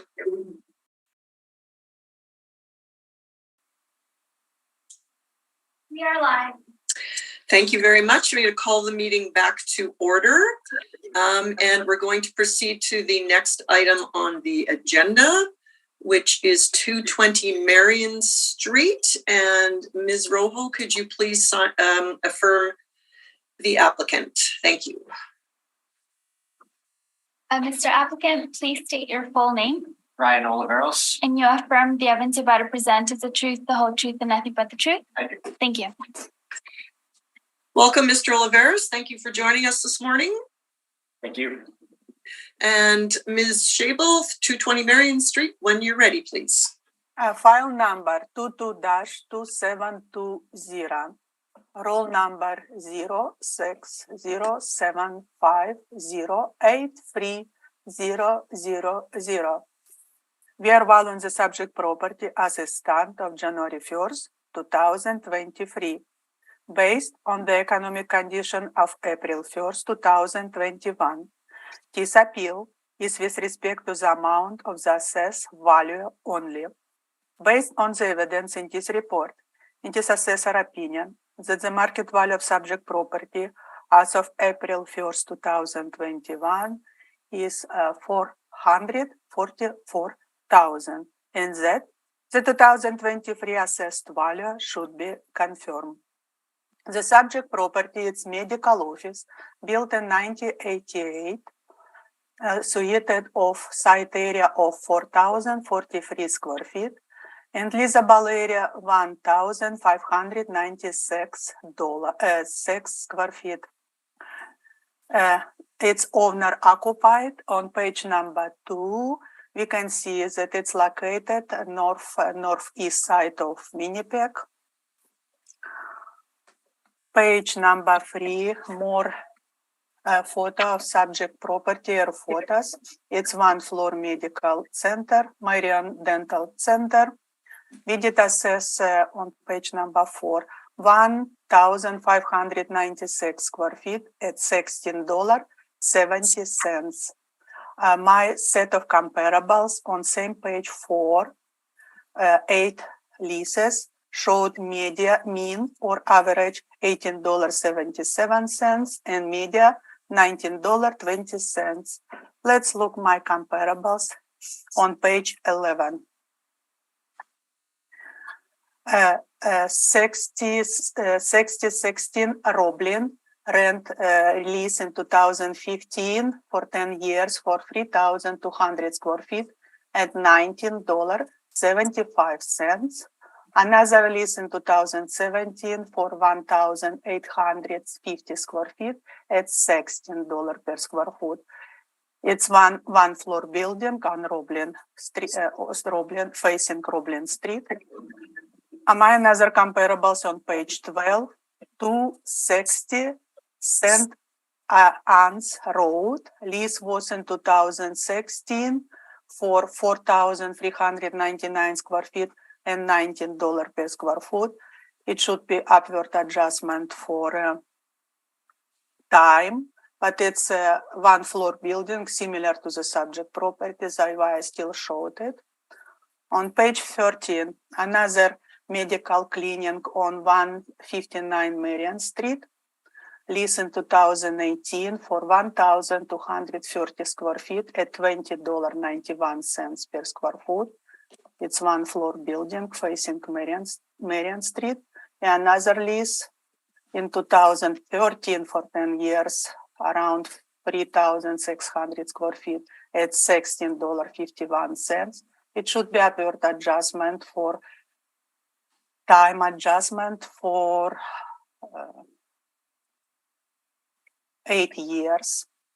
And my comparables on page 14, 759 Henderson Highway, same one floor building, lease for 2,130 square feet, very close to subject property, for $20 in 2019. My comparables on page 15, 871 Ellis Avenue, lease for 1,250 square feet for $19.20, same one floor building. Let's come back to page number 4 for my summary.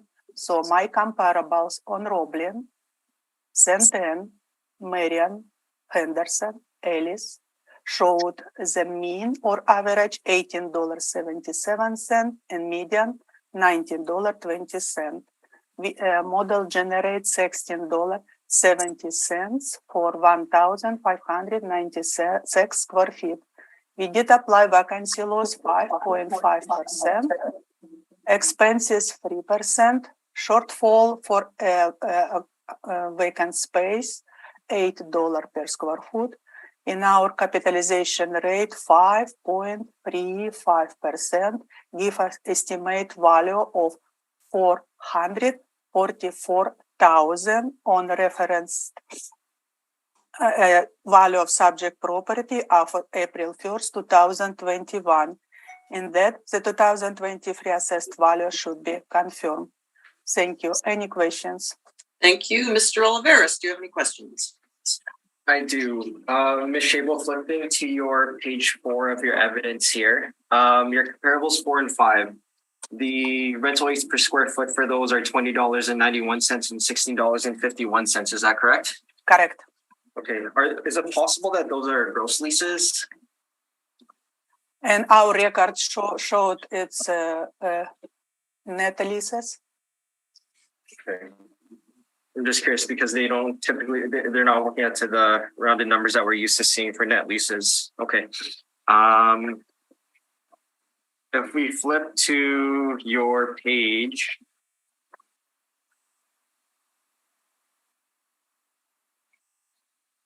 $16, the 20th and 80th percentiles for suburban A and suburban B offices. I should ask first, are we typically classifying medical offices as suburban office?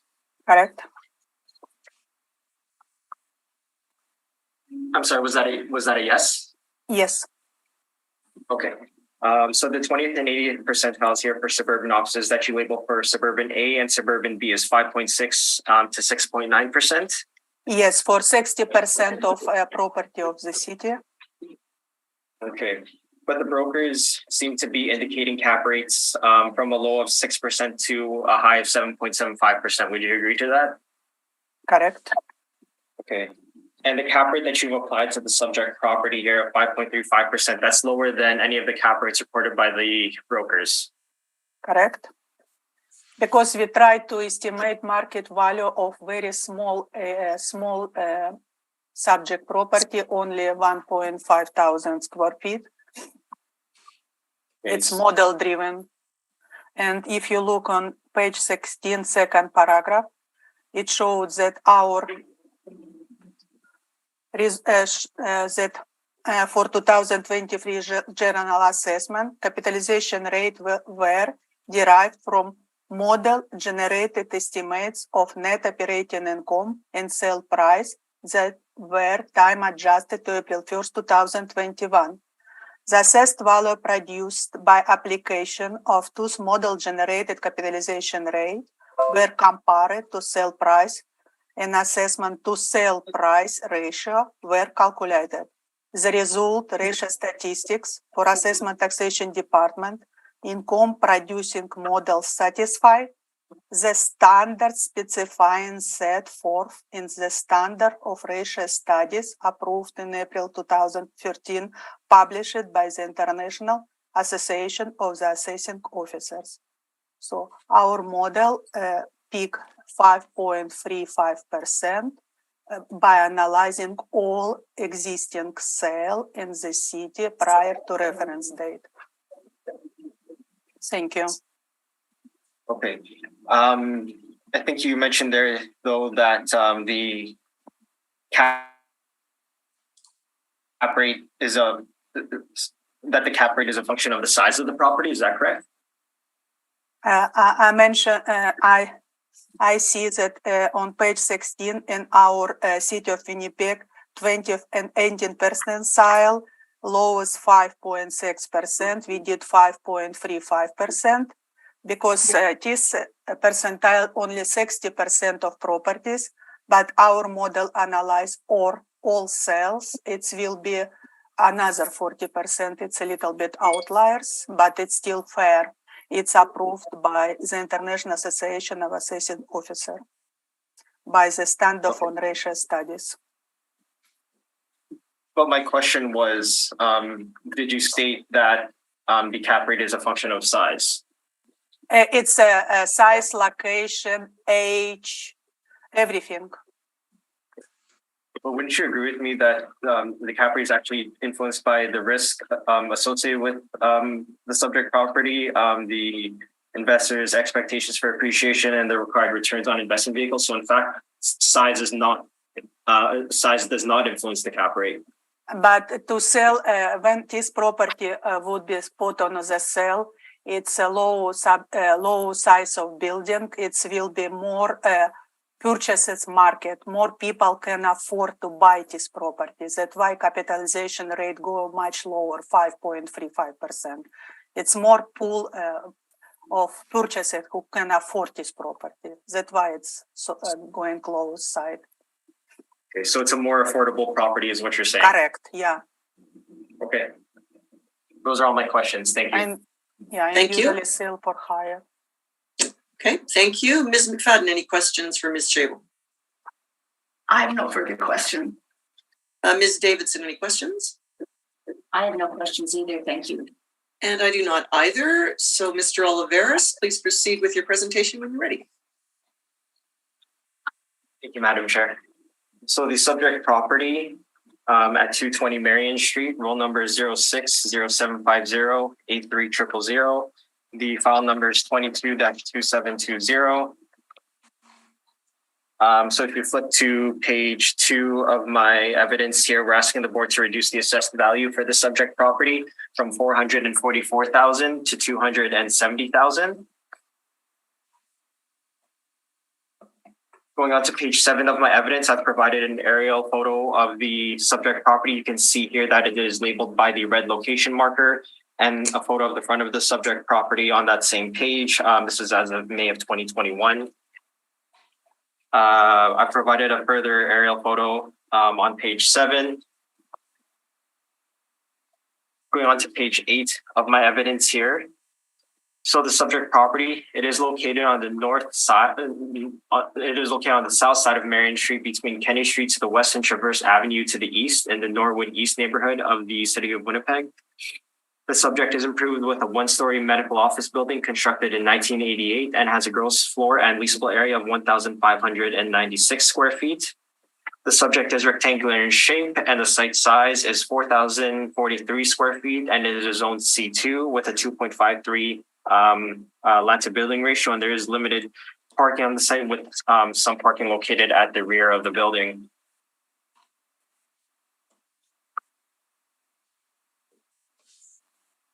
So going on to page 12 of my evidence here. So for the gross potential rent that we've applied, we've identified 11 comparables here. These are comparables of medical office buildings and multi-tenant retail properties. You see here that they're located on Main Street, Taché Avenue, Portage Avenue, Pembina, St. Mary's Road, Roblin Boulevard. Aside from Roblin Boulevard, which may not be as busy as these streets, Main, Taché, Portage, Pembina, and St. Mary's are very busy streets. We have the ages ranging from 1965 to 2002. The total leasable areas ranging from 1,087 square feet to 1,725 square feet. These leases all were negotiated before the reference date.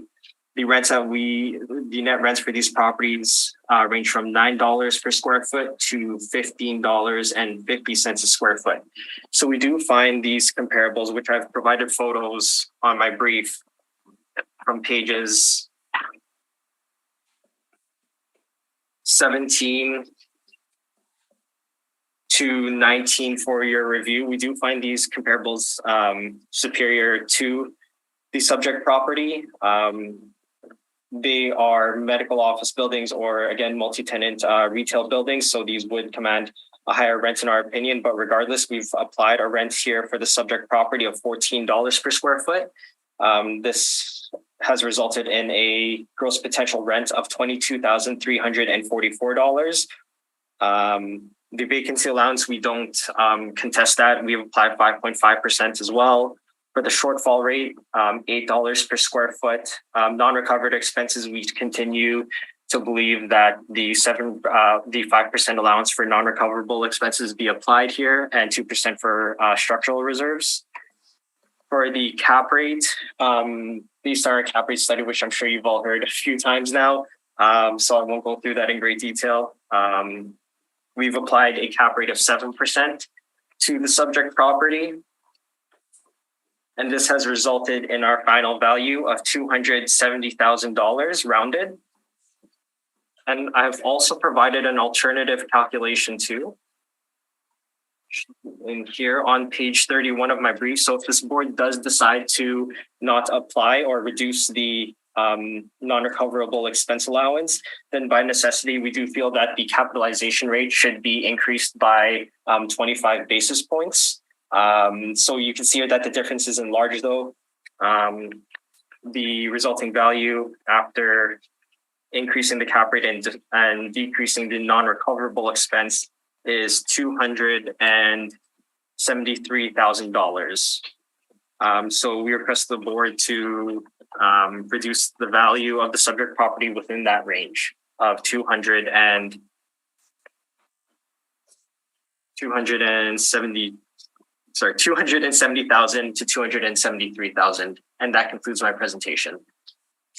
Thank you very much. Ms. Shable, any questions? I think she's on mute. Oh, you're on mute, Ms. Shable. Yes, please, sorry. Let's open page 12 of the agent brief. We have 11 comparables on Main Street, Taché, Portage, Roblin. It's all buildings except C5 and floor, main, upper floor and main. So comparable number 1, 10, 11, only main floor leases for $14, $15, $14 per square foot. My question is, if upper floor, why we can, it's one floor building, lease on main floor, how leases on main floor and upper floor usually different? It's a question for agent. Do you see difference in lease rent? Well, it depends, I guess, on if there's elevator access, especially for, well, I shouldn't say especially, well, like these are all medical office rents. There's elevator access to these buildings. However, I do know that upper floor rents may command lower rents than main floor rents.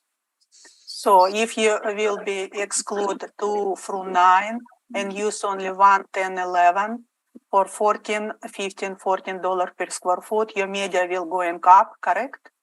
That's correct, but I'm still falling within. I'm still applying a $14 rent, which is within the range of even those three comparables that you're mentioning. You was expecting extra 5% for management fee, correct? Non-recoverable expense. Not recoverable, but it's one single tenants and usually manage itself, correct? That's correct, yes. So expenses 3%, it's enough. Yeah, well, that's and why. fair. That's why I provided the alternative calculation on the last page of my brief. Thank you. No further questions. Thank you. Ms. McFadden, any questions for Mr. Oliveros? No, I don't have any further questions. Thank you. Ms. Davidson, any questions? I have none either, thank you. And my question was asked and answered, so I do not either. So any need for summation on this property from either of you? No, thank you. No summation, thank you. Okay, thank you. So we'll move on to the next item on the docket, which is 344 Marion Street. Ms. Shable, when you're ready. File number 22-877. Roll number 0608047400. We are valuing the subject property as a stand of January 1st, 2023, based on the economic condition of April 1st, 2021. This appeal is with respect to the amount of the assessed value only. Based on the evidence in this report, in this assessor's opinion, that the market value of subject property as of April 1st, 2021 is $446,000, and that the 2023 assessed value should be confirmed. The subject property is medical building, was actually built in 1957 and was after renovation. We use effective years 1977. It's old building located on C2 commercial community zoning, situated on land area of 4,564 square feet. Building gross floor area 2,430 square feet and leasable area 2,100 square feet. The subject property has existing leases. First lease dental lab in the basement, size 2018 months. Our bandwidth is down. Sorry, can I? Can you still hear us? Yes. Yeah, no, The there's just some presentation is interference there. freezing. Yeah, go ahead. Yeah, we can hear you. Okay. On page number 2, we can look on subject property leases. Basement LL units, it's dental lab. Lease size 2018, month by month for 600 square feet. With gross lease of $13 per square foot. On main floor, 100 units. We have dental corporation, size 2017 and the 2017 lease for gross lease, $47.40. The subject property airport located in the northeast of the city. On page 3 and 4, more subject property air photos. It's one floor building. We can see street view on page number 4, one floor building, medical office. On same page 4, I presented 16 comparables for medical dental rent comparables. They show 20 mean or average $21.27, in media $21 per square foot. Let's look close to my comparables. It started on page number 10. So first comparables, 871 Ellis Avenue. Lease size 2020 for $19.20. It's same one floor building. On page 11, another comparable, 756 Pembina Highway. We have two comparables for one floor buildings at 1,300 square feet at $18.80, and 2,360 square feet at $18 per square foot. On page 12, 2077 Pembina Highway, we have several set of lease comparables. We can see leases from 1.4 thousand square feet to 4,000 square feet, range between $20 per square foot and $25 per square foot.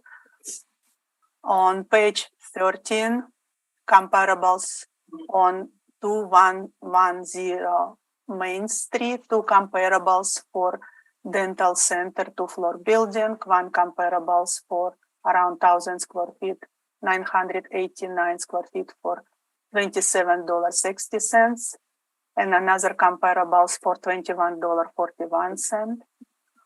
Comparables on page number 14, it's on Roblin Boulevard for comparables. We can see that the main floor rent for $25, $26, and a second floor for $16 per square foot. Let's go back to my summary list on page number 4. So my comparables, Ellis, Pembina, Main, Roblin, showed media of $21 per square foot. We did assess 2,100 square feet on page number 5, with my subject property market income at $13.70 per square foot. Less as $14 per square foot. It's model driven. We use vacancy loss 5.5% for medical offices, expenses 3%, a shortfall for a vacant space of $8 per square foot. In our capitalization rate, 5.7%. So our estimate market value of subject property as of April 1st, 2021, $446,000, and that the 2023 assessed value should be confirmed. Thank you. Any questions? Thank you. Mr. Oliveris, do you have any questions?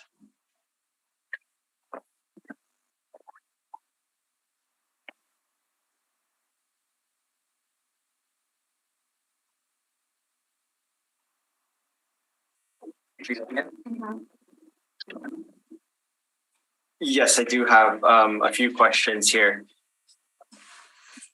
So if we flip to your page 4, Ms. Shable, your comparable number 1 here, which you've also provided a photo of it on page 10 of your evidence. Is that a single occupant property? Correct. Okay. Is it possible maybe that's an owner occupied property, or possibly is it possible that it's an owner occupied property? For us, reported rent of $19.20 since 2020. Do you happen to know who the owner of that property is? I should look in our records, but it's all leases on page number 4 from our records. It's owner reported leases to us for 2020 income expenses Miller, full 2020 years. Okay. All right. So your comparables 2 and 3, that's a strip mall, correct? Correct. 1-floor building. And I find very old lease for 2010-18 just to show that it's a lease for $18 per square foot. Okay.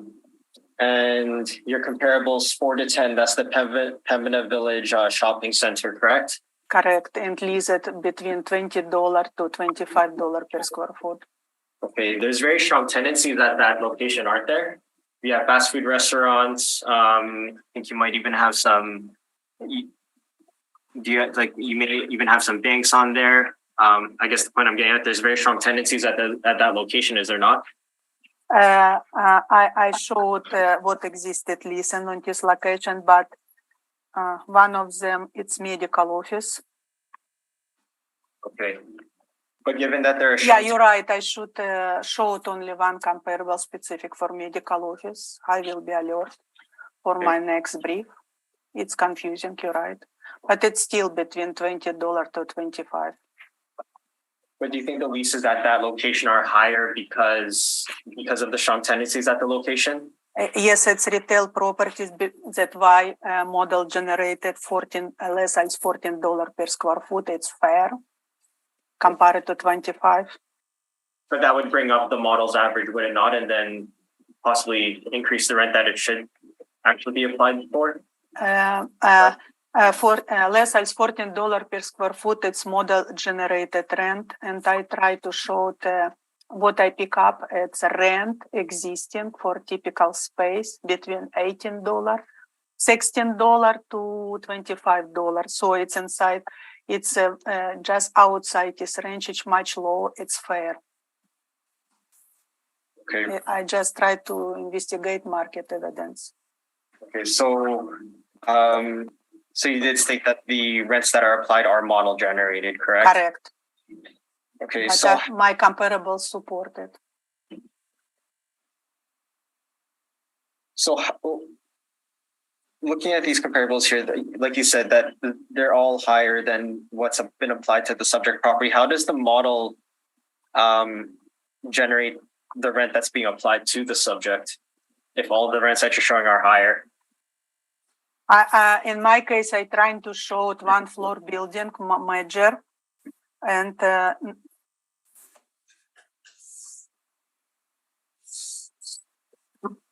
what about our model? Our model analyze all existing leases, and by choosing location size, it's pick up less than $14. That's why it's fair.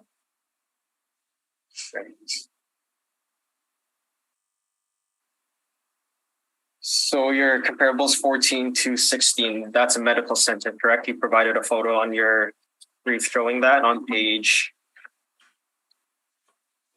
14.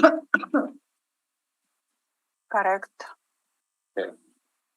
And then the lowest rent that you show for those medical, for this medical center is $16 per square foot, is that correct? Correct, on Roblin, it's my comparable number 15. So it's, and our model generate less than $14 per square foot because $16, it's still for a bigger square footage, 8,205 square feet. So typical medical rent lease much higher, that model generated. So it's fair, we cannot go lower. All right, and the capitalization rate that you've applied here is 5.7, whereas the lowest cap rate that the brokers have reported here on page 15 of your brief is 6%? Correct, because it's small building. It's when it's will be on market, more people can afford to buy it. It will be have a lower capitalization rate because they pay more and more purchase pool. That's why it's outside our 60th percentile. Okay, but I asked you before that the cap rate is in fact not a function of the size. I say that this is a small building, this property assess less than $500,000. It's more people can afford to buy this property. That's why capitalization rate go lower. From my observation. Those are all my questions. Thank you. Thank you. Ms. Davidson, any questions? I just had a question on the cap rate. You've used the 5.7, which is the bottom end of your cap rate chart. What is it? You've mentioned that so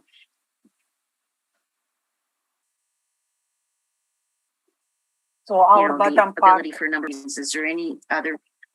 Is there not? What are the main reasons other than that for the 5.7 cap you chose? It's still our range for this 16% of property, 5.6 to 6.9. It's model choose 6.7. It's inside this range. It's for 60% of properties inside this range. So this property is inside this cap range. Okay, thank you very much. Thank you. Ms. McFadden, any questions? It is true, however, that this is quite an old building. I mean, even with renovations, it's still 50 years old, pretty close to That's 50. why our rent less than $14 per square foot to account for it. Okay, thank you. Thank you. I just had a question. I'm just interested. This building is just up the street from the property we heard previously, yet and it is similar size, one story, similar use. I just wondered why you chose different comps for this one. And our previous property of 220 Marion was built in 1988, 1.5%, 1.5 thousand square feet. Subject property right now built in 1957 for 2,400 square feet. That's why it's more old building. That's why it's cap rate 5.47 compared to previous 5.35. But I was wondering about your comparables. I try different set of comparables just to investigate market. Okay, so just to show that there's all right. Yes. Thank you. Okay, I have another set. Yeah. Okay, I just wondered what the rationale was there because the buildings are only a few blocks apart, so and are very similar. Okay, yeah, thank you. and it was curious because the previous was $16.7 per square foot, and this model $13.70 per square foot. So I just make more broad investigation of market rent. Okay, thank you. Okay, Mr. Oliveras, please proceed with your presentation when you're ready. Thank you, Madam Chair. So the subject property is at 344 Marion Street. The roll number is 06-080-474-000, file number 22-877. We're asking the board to reduce the assessed value for the subject from $446,000 to $292,000.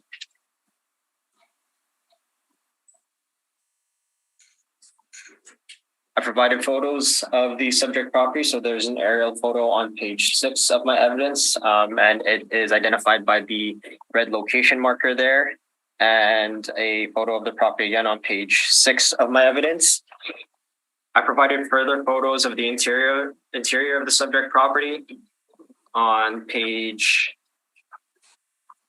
16 to 21 of my evidence. I'm just going to speak to those improvements here.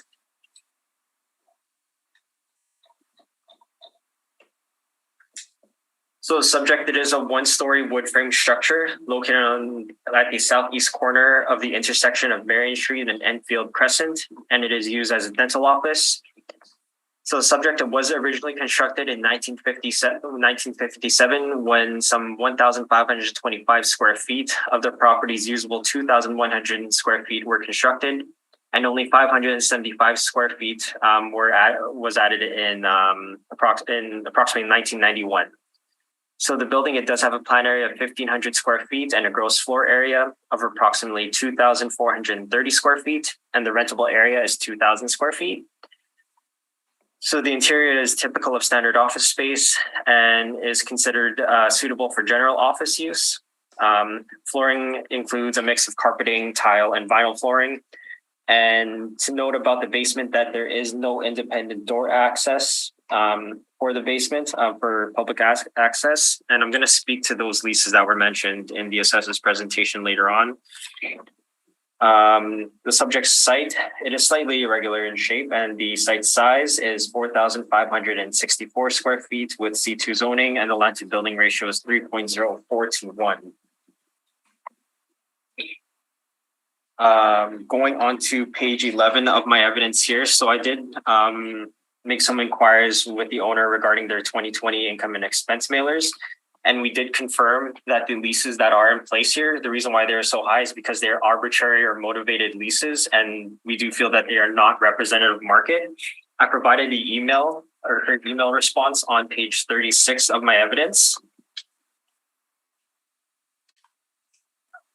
And it reads here that she did sell her practice to Dental Corp Canada in 2017 or in November of 2017. And the arrangement for part of the purchase price was to pay the holding company substantially more than fair market value rent. So Trident Labs, it is not related to the owners of DCC or SAS Investments. However, Trident Labs' only customer is the owner themselves. So the rental arrangement with Trident is artificial according to my client and is mutually beneficial. So again, it is not representative market. The basement space as well, as I mentioned, there is no public access to it. There's no separate entrance. It's a small basement area and it could not be rented out to anyone else and does not have an independent door access. And the only way to access the basement is, of course, when the property is open. So we wouldn't be able to lease out that space separately.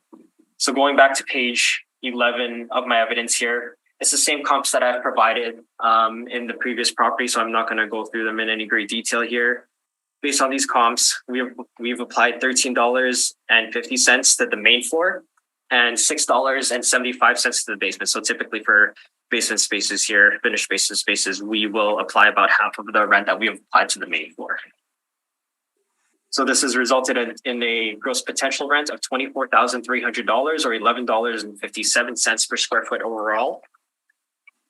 We don't disagree with the vacancy allowance applied by the city in this case of 5.5%. We've applied the same shortfall rate of $8 per square foot. Again, we've applied a non-recovered expense allowance of 7% here in total. So again, 2% for structural reserve and 5% for non-recoverable expenses. The cap rate that we've applied is the same as the previous property at 7%. So our resulting value here is $292,000. And as I mentioned for 220 Marion Street, we have provided an alternative calculation here, and I should go into a bit more detail with that. In our non-recoverable expense study, I'm not going to go over it. I'm sure we've heard it a few times already. We have included the non-recovered expense. So if the board decides to reduce the non-recovered expense, we do feel that the cap rate should be adjusted by 25 basis points here. And I provided the alternative calculation on page 37 of my evidence, which works out to, if we adjust the cap rate by 25 basis points and lower the non-recoverable expense, we end up at a value of $294,000. So again, we're requesting that the board reduce the assessed value to $292,000. And that concludes my presentation. Thank you very much. Ms. Shable, any questions? Page 11. Page 11 of agent brief. Let's look on lease comparable information. We have established that second floor usually rent for less compared to main floor, correct? Correct. So if you exclude 2 to 9 and use only 1, 10, 11, your media going higher than $14 per square foot?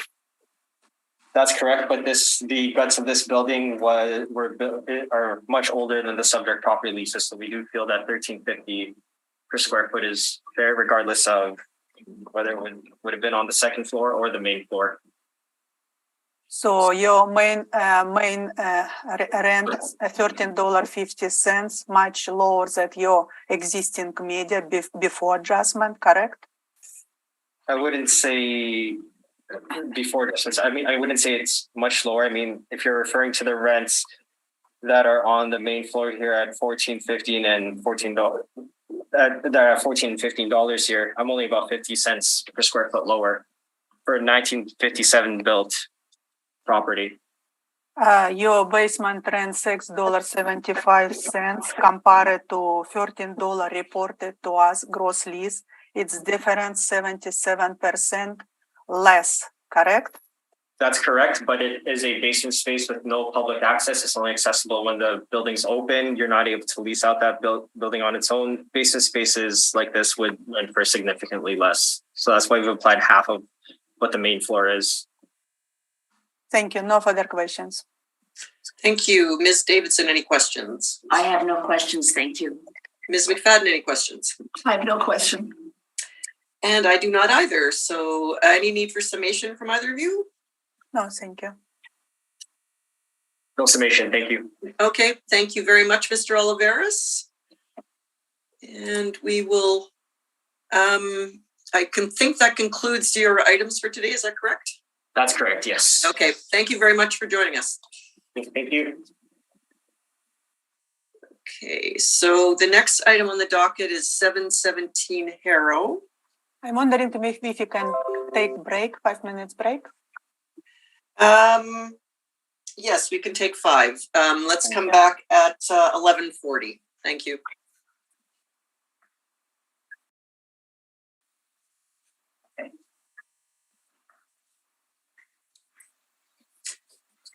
Okay, we're live. Yes. Yes, thank you very much. We'll call the hearing back to order, and we're going to proceed with the next item on the docket, which is 717 Harrow Street. So Ms. Rojo, can you please affirm the applicants? Mr. Van Bruggen, please state your full name. Thank you very much. Wesley Van Bruggen. And you affirm the evidence you're about to present is the truth, the whole truth, and nothing but the truth. I do. Thank you.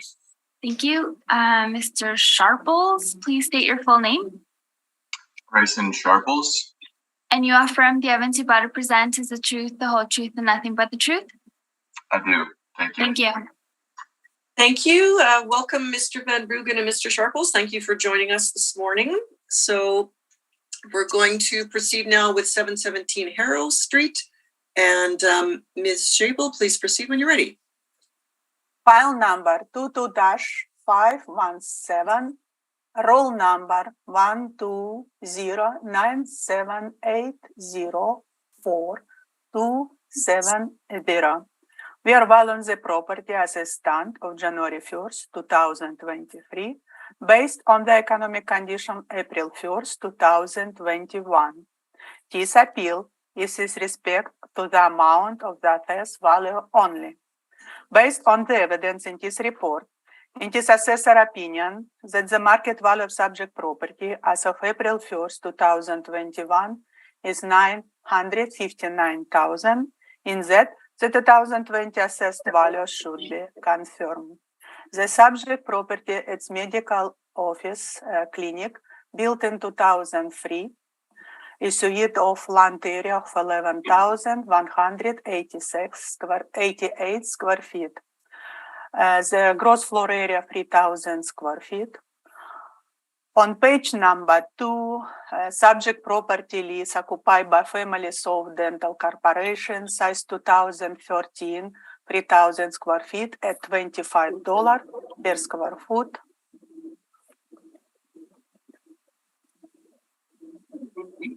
On page number 3 and 4, more air photo, and page number 4, street view.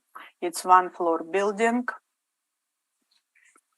On page number 5, subject property market income, we valued 3,000 leasable area at $19.49 per square foot.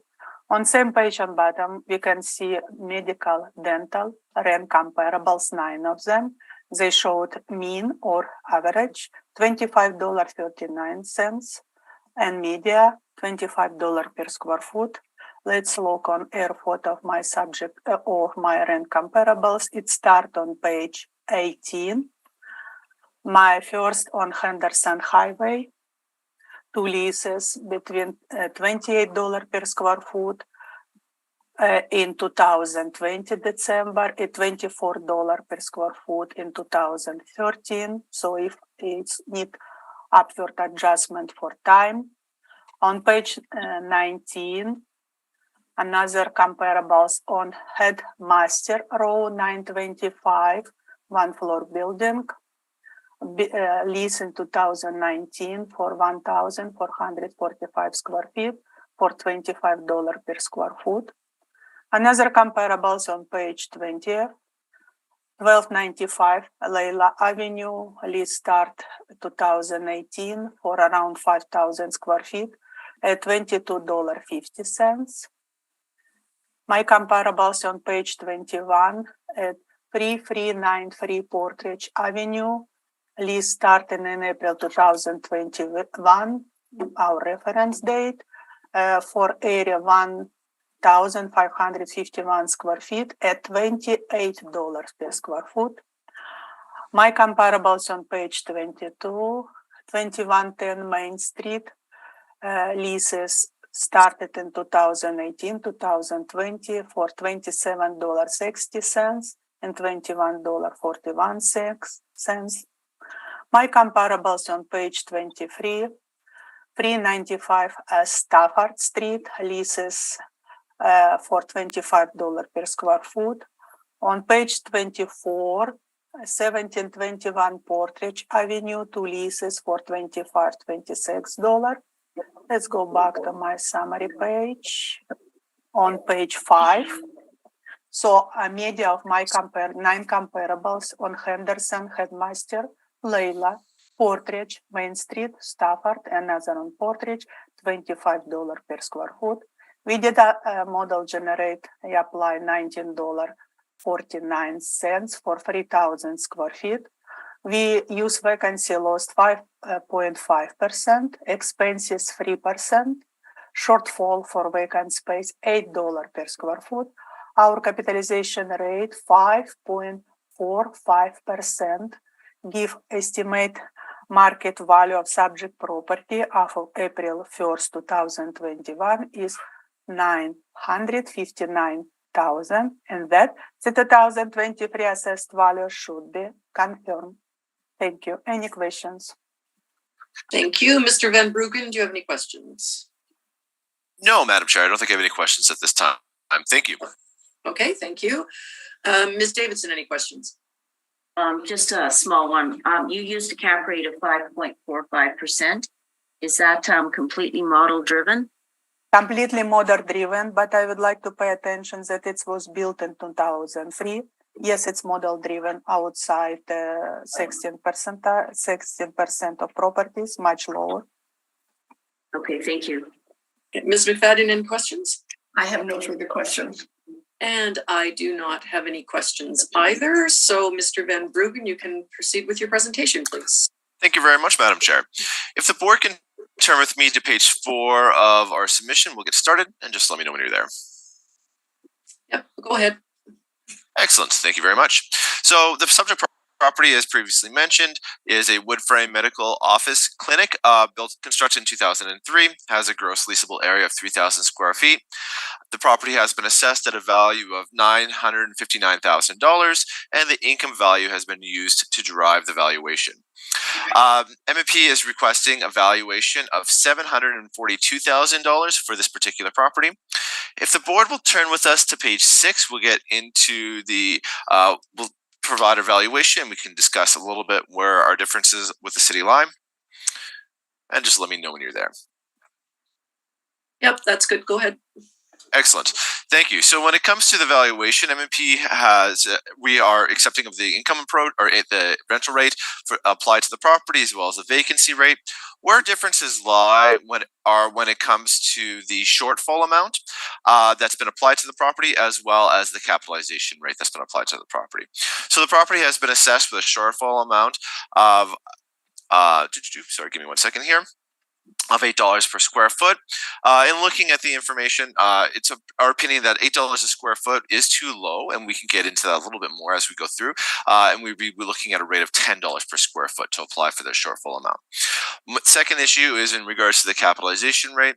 As previously mentioned, the property has been assessed with a capitalization rate of 5.45%. It's M&P's position that capitalization rate should be 7%. And using those two changes, that's how we arrive at our value request of $742,000. The board will turn with me starting on page 8. Page 8, we have the income valuation for this particular property. This is the valuation provided by the City of Winnipeg and shows the breakdown of the assessment parameters that have been applied. Page 10 is a map, again provided from the City of Winnipeg assessment website, just showing where that location of the property is. It's located on Harrow Street. It doesn't actually have connection to Pembina Highway, but it is. You can see the property from Pembina Highway. Page 11 is a satellite map from that property, providing just a little bit more detail of where that property is. And then we have some exterior photos on page 12 and 13, just giving you a bit of a sense. If the board can turn with me to page 14. On page 14, we start with our evidence. In regards to the rental rate, again, we calculated a rental rate of $20.72. The assessor has indicated that the rental rate for that property is $19.49. Regardless, we feel that rental rate does seem appropriate for that particular property. We took a look at some leasing that was coming from the area. We have several leases, 5 leases we have taken a look at, ranging in size from 643 square feet all the way to 3,615 square feet. We see these leases range from about $18 to $21 a square foot. Again, supporting with the parameter, the rental rate applied to the property. So that's not a concern. Second issue is when it comes to the vacancy or the shortfall amount. So as mentioned, the property has been assessed with a shortfall amount of $8 per square foot. Yet when we take a look at the taxes and the operating expenses, it's our position that the assessed value of medical dental properties is higher than what we'd see for typical office properties. I don't think anyone will dispute that. We can see that typically rental rates applied to medical dental properties is a little bit higher. As a result, what that means is that the rental rates are higher for those properties. When we took a look at this, we can see that and we took a look at the April 1st, 2021 rent roll that had been provided for this particular property. You can see Family South Dental Clinic actually has they're paying $7 in property taxes alone for the property, with additional common area cost of $4.66. So taking that into consideration, it really does suggest that $8 shortfall is a little low, considering that property taxes would account for $7 of that alone. So it would be really our position that when we take a look at the property, particularly medical dental properties, we should be looking at probably an operating shortfall amount closer to $10 a square foot would be a much more reasonable estimate to account for both the property taxes that we're looking at, as well as the common area costs that would be applied to the property. For the board's reference, as of April 1st, 2021 rent roll, the operating costs for the space were $11.66. It's calculated by adding the taxes of $7 to the common area of $4.66 together, and that's where we end up. So that's the first issue, and why we feel that operating or shortfall allowance should be increased. If the board will turn with me to the next page, page 15, this is in regards to the capitalization rate. So as mentioned, the property has been assessed with a capitalization rate of 5.45%. What MMP has done is we've identified a number of medical properties within the city of Winnipeg that have transacted. These properties have transacted between 2017 and 2020. What we have provided is a list of these properties. In that table, what we've looked at is we've looked at the area of the property, the sale date, and the sale price. Additionally, what we've done is we've taken a look and applied what we think a typical rental rate would be for these properties. Now, unfortunately, we don't have access to these properties as much as we'd love to have the income and expense information to be able to look at them separately. However, what we've done is we've applied what we feel would be a reasonable rental rate. The same thing with a vacancy rate applied to the property. We've used a 5.5% vacancy rate, a non-recoverables of 3%. We've applied that vacancy shortfall, as mentioned, of $10 per square foot across the board for all the properties, and use that to calculate a net operating income for the property. Here you can see those net operating incomes. Dividing that net operating income by the sale price, we've arrived at our calculated capitalization rate. So again, these are not the actual performances of the property. However, there are estimates. Now, one point I'd like to make is we had heard, I believe, in the assessor's brief, one of the rent comparables they had brought forward was for 1295 Leela Ave. If the board takes a look at that, you can see 1, 2, 3, 4 from the bottom. This is 1295 to 1305 Leela. The property is 9,717 square feet. You can see we're using a rental rate there of $21. The assessor had indicated that rental rate the property was achieving was $25.50. So again, just the reason I bring that up is just to show the board that the rents that we're using do fall within what would be a reasonable range for, again, what we feel would be a reasonable range for the property. So when we calculate those capitalization rates, we feel that would be a reasonable estimate. So taking a look at these capitalization rates, and I apologize, usually we have the other parameters at the bottom there. I must have cut it off, but we would take a look, and the average of that the average of those would be just a little over 7%, which is why we're using a 7%, which is why we're requesting a 7% vacancy or capitalization rate to be applied to the property when we take a look at that. Again, we recognize that there are a variety of sales here, but we feel that the more sales we look at, the better an indication we have of what capitalization rate would be applied, which is why we're looking at the average. The second consideration we took a look at when it comes to the capitalization rate is in regards to the information provided by the City of Winnipeg. As they indicated, their model, they use model rents to apply to properties, and for commercial properties, they were running calculating capitalization rates ranging from 3.5 to 10.15%, with capitalization rates ranging from 5.95 to 7.55%. So again, the capitalization rate of 7% that we're looking at does fall within that range of capitalization rates being also calculated by the city of Winnipeg, and lines up with the what we would be seeing for the property. If the board turns with me to page 16, we have our conclusion. So again, taking a look at the property, applying that $10 vacancy shortfall, as well as a 7% capitalization rate, we've arrived at our calculated value of $742,000 for that property. If the board will turn with me, starting on page 21, please. And just let me know when you're there. Yep, thank you. Excellent. So on page 21, we just have information about the leases that we've used, just to give the board a sense of what the tenants are in these spaces. So the first lease there, that's Unit 230, 600 St. Anne's Road. So this is Foundation's birth service, so a medical property. The next lease, which we're using, is 1250 Waverly Street. So you can see here that is for Cloud Hearing, so a Winnipeg audiologist, so a hearing aid clinic. So again, a medical use.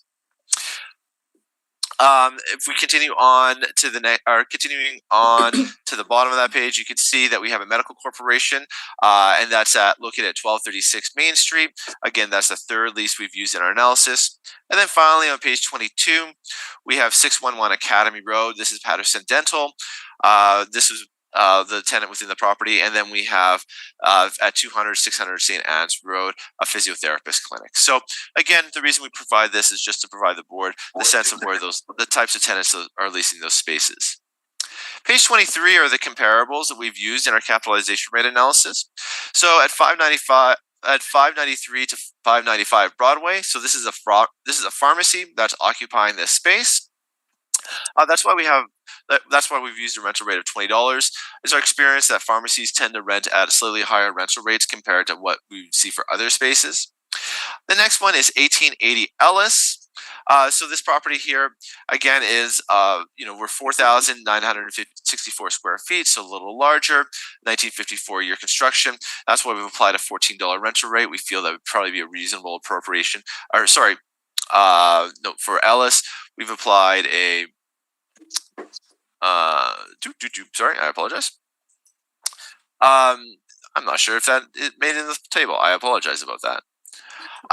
Then we have on the next page, 135 to 137 McGregor. So for this property, it's a little bit older, 2 stories, 4,964 square feet, 1954. We've used a $14 rate on that, as we feel that'd be appropriate. Next one, we have 1054 McPhillips. For this property, this is 3,872 square feet, 1963 year construction. We've used a rental rate of $15 as we feel that would be an appropriate rate. You can see that it's a medical center and a pharmacy. Then we have on page 25, 3352 Roblin Boulevard. Here we have used, so this property is 17,072 square feet, made up of a number of tenants. We've used a rental rate of $14 for this and calculated a capitalization rate of 9.32%. Page 26, we have 1295 Leela Ave. As previously mentioned, so this property here is 9,700, has a total area of 9,717 square feet. We've used a rate of $21. We know, according to the assessor's brief, that property is generating rents of $22.50 at the very least. And then finally on page 28, we have 10 Queen Elizabeth Way. and 50 Stafford Street. For these particular properties, for 10 Queen Elizabeth Way, we've used a rental rate of $21. 1973 year of construction, 3,849 square feet, and then 50 Stafford, we've used $21 rental rate. Again, when we take a look at the property, this is 3,596 square feet. So using these, again, this is how we've calculated our capitalization rate based on what we feel an appropriate rental rate would be for these properties. Starting on page 30, continuing on until page 76 is just supporting documentation, information provided by the City of Winnipeg. The one thing I'd like to draw the board's attention to, if the board will turn with me, to page 69, please, and I'll just give a moment to get there.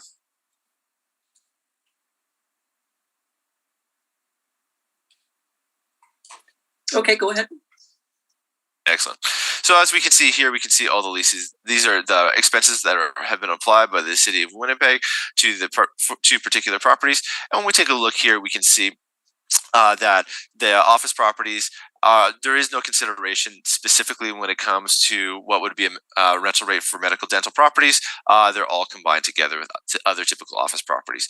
So again, when we take a look at this, it would be our contention that given that we know that rental rates typically are a little higher for medical dental properties, which would accordingly result in a higher valuation and higher property taxes, that we should see an increase there in terms of what that shortfall would be for the property. With that, I conclude my presentation. I welcome any questions from the board or from the assessor. Thank you. Thank you very much. Ms. Schabel, any questions? Yes, please. Please open page 15 of agent brief. Yes. Same question I have, I think. Last sentence, capitalization rate for most property range for 5.95 to 7.5. Which years is it? I believe this was for the 2021. I believe this was for the most recent assessment. So the 2023. If you open page 25 of my brief, everyone's there? Our City of Winnipeg 20th percentile to 18th percentile range from 5.6 to 6.9, correct? 5. This is for suburban 8. Yeah, that's correct. So it's wrong information should be cross, correct? I believe this came. If the board will turn with me, just give me one moment here.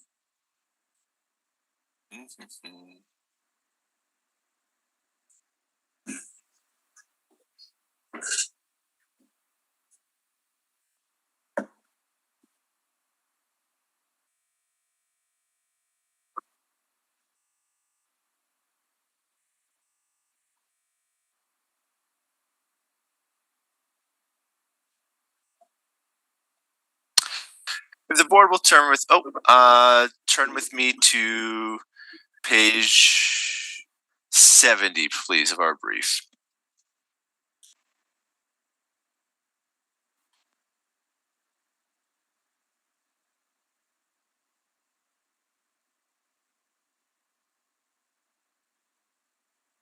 Okay, go ahead. To get there. Excellent. Yeah. So you're absolutely right. So this is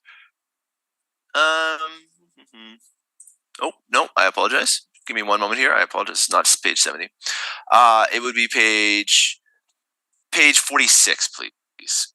I apologize. If we can just go back to page 46.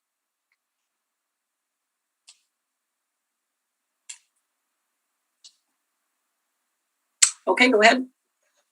Excellent. So this is where we took the information. So this is from the City of Winnipeg's 2023 General Assessment Evaluation of Income Producing Properties. And this is under the heading of Description of Office, Retail, and Vehicle Inventory. This is what had been described in terms of the capitalization rate. So that's where we had taken that excerpt. But that's not what we're relying on. We are relying on the sales of similar properties as we've medical properties within Winnipeg and our calculation to capitalization rate calculation to determine 7%. Thank you. Open page same 15 of agent brief. Yes. You provide capitalization rate estimation for several properties that it's much older than the subject property, correct? Yeah, so that's why you'll see a lot of the properties. We've used different rental rates to account for some of those differences in terms of age and the type of tenant within there, because we would expect that something like a pharmacy typically has a higher rental rate than what we see for a clinic. So we have looked to make adjustments to account for the age when we've looked at the rental, when applying a rental rate. So your best comparables built in 2004, it's 1295 Leila, close to the subject property, correct? It's certainly it certainly would be the most comparable. It is a little bit larger at 9,717 square feet, but it would be a reasonable comparable to be looking at when we're taking a look. And your estimation 6.06%, and you still want 7%, correct?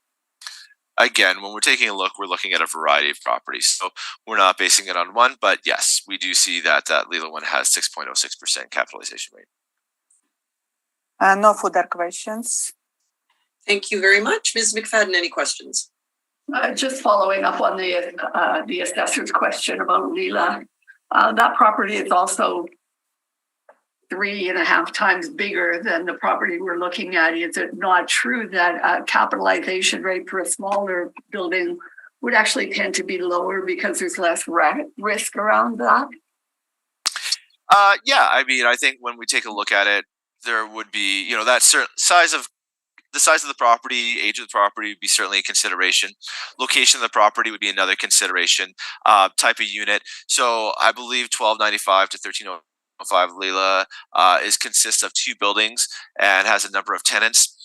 My experience is, typically a multi-tenanted building has a little less risk compared to a single tenanted building like the subject property, mainly because if you lose a tenant, it's not an all or nothing proposition.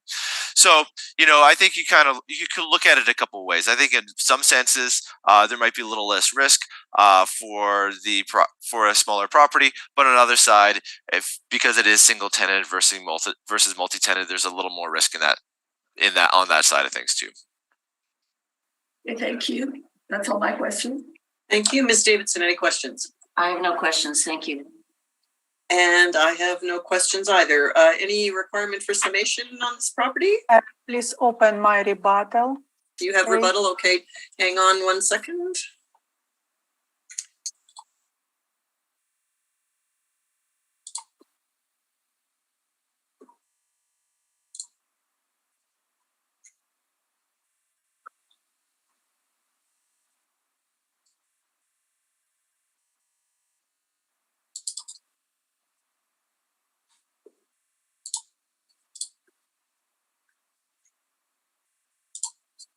Okay, just one document with a master rent roll. Okay, do the other panel members and the applicants have this? I do, yes. Okay, and Ms. McFadden, Ms. Davidson, do you have it? Yes. Okay, great. All right, please proceed, Ms. Schabel. I posted 2020 income expenses mailer because in my brief it's 2021 income expense mailer you can cross. So because it's post reference, let's look on this rent roll. Our subject property on bottom 715 Family Soul Dental Corporation. They have base rent $25 per square foot, common area $4.83. In tax estimation $6.40. So gross rent $48.73. And just for information only. So what were you rebutting there? I just showed 2020 real mailer for us rent because agent shortfall he want more. We posted shortfall $8 per square foot. Agent want $10 per square foot. Okay, you're rebutting the shortfall. Okay, thank you. All right, Mr. Van Bruggen, do you have any questions on that? Just a quick question. If we add the $4.83 and $6.40, you would agree that comes to a shortfall of $11.23, correct? You know that shortfall, it's area for keep occupancy. If it's empty, how much agents, owners spend of this empty space. It will be less of your estimation. $8 per square foot, it's fair. If we take a look at what we would expect, so we could expect a rent. So the property taxes for this space alone, based on your information, are $6.40, correct? Correct. Right. So that wouldn't change regardless of whether the space was occupied or not occupied, correct? It's a common area estimation, yes. Just occupied space, $4.83. It's much less than $8 we apply to the subject property. Right, but that's not. It would be both the common area as well as the property taxes, which would be applied to the property. And in total, I guess what we're looking at is that the cost would be more than the $8 that's been applied for the shortfall. It'd probably be, I'm seeing here, and it equates $11.23. Correct? Correct. No further questions. Okay. Okay. Excellent. Thanks so much. Do you have any other questions, Mr. Rembrandt? Okay. Ms. Davidson, do you have any questions on the rebuttal evidence? No, I have no questions on the rebuttal. Ms. McFadden, any questions on the rebuttal evidence? No questions. And I do not either. So now I'll ask again, any requirement for summation on this property? No, thank you. I think we're okay. Thank you, Madam Chair. No? Okay, thank you very much. We will move on to the final item on the docket this morning, which is now this afternoon. And it's 1020 Lorimer Boulevard. So Ms. Schabel, please proceed when you're ready.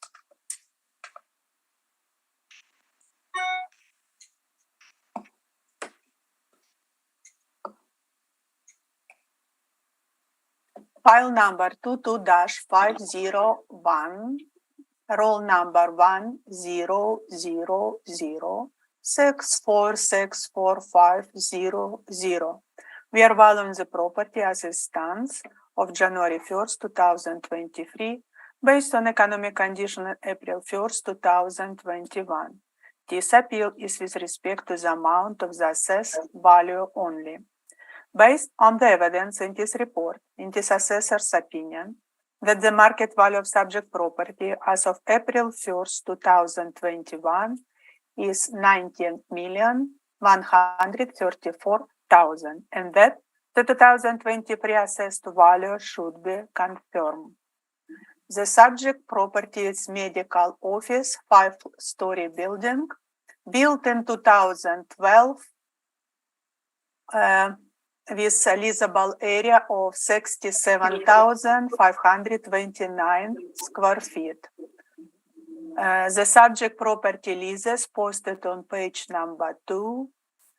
Leasable area reported to us $67,467 at $22.07 per square foot net rent. On page number 3, 4, subject property air photo and street view. Subject property located at the southwest side of Winnipeg. It's a regular shape of land. Street view on page number 5, 5-floor building. On page number 6, my medical rent comparables, 16 rent comparables showed a mean of average $23.31 and media $24 per square foot. Let's look on my comparables. On page 16, started 3360 Roblin Boulevard, 2-floor medical building, rent $25-26 per square foot. Page 17, 2077 Pembina Highway, rent between $21 to $25 per square foot. It's Pembina Village, okay. On page 18, 1155 Concordia Avenue, medical building, rent $21.27 and $21.43. On page 19, 1425 Caridon Avenue, two-floor building rent from $24 to $25 per square foot. Another comparables on page 20. 365 Stafford, rent $25 per square foot, two-floor building. Let's go to my summary list on page number 6. So my comparables on Roblin, Pembina, Concordia, Caridon, and Stafford showed media of $24 per square foot. Let's turn on page 7, our subject property market income estimation. We did apply leasable area of 67,529 square feet at $20, overall $20.73. We did apply vacancy loss 5.5%. We apply expenses 3%, shortfall $8 per square foot. And our capitalization rate 6.55% give our estimate of market value of subject property of April 1st, 2021. It's $19,134,000.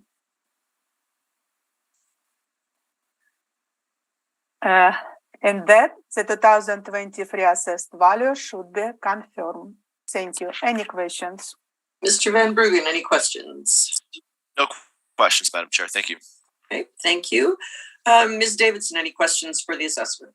I have no questions, thank you. Ms. McFadden, any questions? I have none, thank you. And I do not either, so please proceed with your presentation, Mr. Van Bruggen. Thank you very much, Madam Chair. The board will turn with me to page 3 of my submission and just let me know when you get there. We'll get started. Okay, I think we're there. Thank you very much. So the subject property is a medical office clinic built in 2012. It has a gross leasable area of 67,529 square feet, has been assessed at a value of $19,134,000, and the income value has been used to calculate the property. MMP is requesting, for this property, MMP is requesting a value of $16,498,000. If the board will turn with me to page 5, I'll explain where our differences with the city line. And just let me know when you're there. Yep, please proceed. Thank you very much. In terms of the city of Winnipeg has used a 5.5% vacancy rate to apply to the property. MMP is requesting a vacancy rate of 9.28%. When we we have an issue when it comes to the shortfall amount. So the property has been assessed with that typical shortfall amount that has been used for properties of $8. MMP is requesting a $10 rate. Actually, just give me one moment here. Let me make sure that's the case. So for this property, we're using a rate of $12.25, not $10. I apologize, $12.25. We'll get into the explanation of why we've done that. And then the same thing with the capitalization rate. The property's been assessed with a capitalization rate of 6.55%. MEP is requesting a capitalization rate of 7%. When we use these parameters, this results in a estimated market value of $16,498,000 for this property. The board will turn with me to page 7.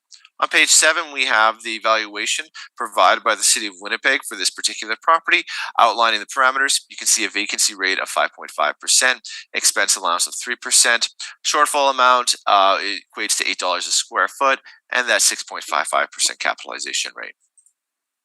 The board will turn with me to page 10. On page 10, we have an assessment map provided by the City of Winnipeg Assessment Search Department. Here you can see the subject property, a bit of an irregularly shaped site located along Sterling Line Parkway and Latimer Boulevard. If we turn to page 11, we have an satellite map of the property with the property outlined with red. And then again on page 12, we have some photos of that property as well as page 13. If the board can turn with me to page 14, we'll get started. So on page 14, the property has been assessed, in this case with a rent of $20. In this case, the rent that has been applied is roughly $20.72. In taking a look at the leasing, we see leasing of similar properties located between $18 and $21. Again, it's our opinion that that rental rate is appropriate, so we have not looked at making any adjustments there. The second issue is in terms of the vacancy rate. So for the vacancy rate, one of the things we considered was that this property was constructed in 2012. So since then, there have been a number of challenges in the lease up of this property. So when the property was first constructed, it's our understanding that the vacancy was roughly about 40%. So they weren't fully occupied at the time of construction, which is reasonable given the fact that this is a fairly large building and it does take time for lease up. However, the lease up has been occurring at a much slower rate than what they had anticipated. So what we had seen was in 2018, the vacancy rate for the property was 12.41%. Based on the information that we were able to gather. In 2020, we had determined a vacancy rate of 10.12%, and then April 1st, 2021, a vacancy rate of 9.28%. One of the challenges for this property is the property only has about 150 surface parking stalls with some additional underground parking stalls available. I believe that there's about 39 parking stalls underground. But when we take a look at the bylaw, this type of property would require 262 parking stalls. So if the board can turn with me to the next page, this is page 15. So under Land Use Bylaw 200/2006, the property would be categorized as medical, dental, optical, counseling clinic, or laboratory. Here we can see the definition we've taken from the bylaw when we take a look at that. So this means medical, dental, optical, counseling clinic, or laboratory means a facility for provision of human health services and related activities such as preparation of castings, dentures, and x-rays for patients without overnight accommodations. Each clinic shall be considered a single use regardless of the number of professional services providers sharing the building space. When we take a look at the bylaw and we take a look, you can see in terms of use category, medical, dental, optical, counseling clinic, and we can see that this requires a parking category of 20 under the bylaw. If the board turns with me to page 16, on page 16, we provided the parking requirements from the bylaw. You can see parking category 20. It's indicated that the bylaw parking requirements is one parking spot for every 250 square feet of floor space over 2,000 square feet. So when we take a look at this property, we can see the property is 67,529 square feet in size. Based on this calculation, after we subtract 2,000 square feet from that, divide the whole amount by 250 square feet, we've determined that the property would need 262 parking stalls, which is substantially more than the number of parking stalls that they currently have on the site.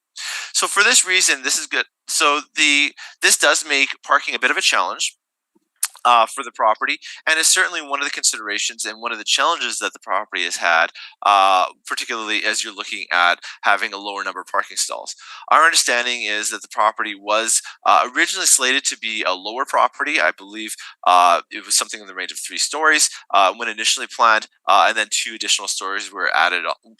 The end construction ended up with 2 additional stories added on, which again resulted in that challenge for the parking for this particular property. Page 17, we provided overhead view of that property, just showing the number of the parking spots for that property. We have gone through and counted. I believe it was roughly about 150 parking stalls that we could see on the surface, and from our understanding, there's 39 indoor parking spots. So by my math, that's about 189 parking stalls, which is less than the required 262 that would be through the bylaw. If the board turns to page 18. So these lack of parking stalls makes it challenging for patients and would make it less appealing in the market when it comes to offering the space for rent. So this would impact the vacancy for this particular property. The second component, second issue we have after the vacancy rate, you can find on page 19, which is a shortfall allowance. So the property has been assessed with a typical shortfall allowance of $8 per square foot as applied to typical office properties. However, the challenge for medical properties is that they typically have more common areas, space needed for waiting rooms, as well as there's additional cost, just based on the fact that they tend to generate higher rents. The way that they've been assessed using the model from the city of Winnipeg, that results in a higher assessed value per square foot, which would result naturally in a higher property taxes that the property is generating. So what we've done is we've provided the expenses for the property. You can see here, that we've provided the property taxes. You can see in the middle of the page, as well as all the other costs associated with this particular site. And we result in total expenses of $974,401. When we take a look at that $974,401 and we divide it by the 67,000 square feet of space, we end up with a rental rate of $14.29 per square foot. This is using the 2020 financial statements.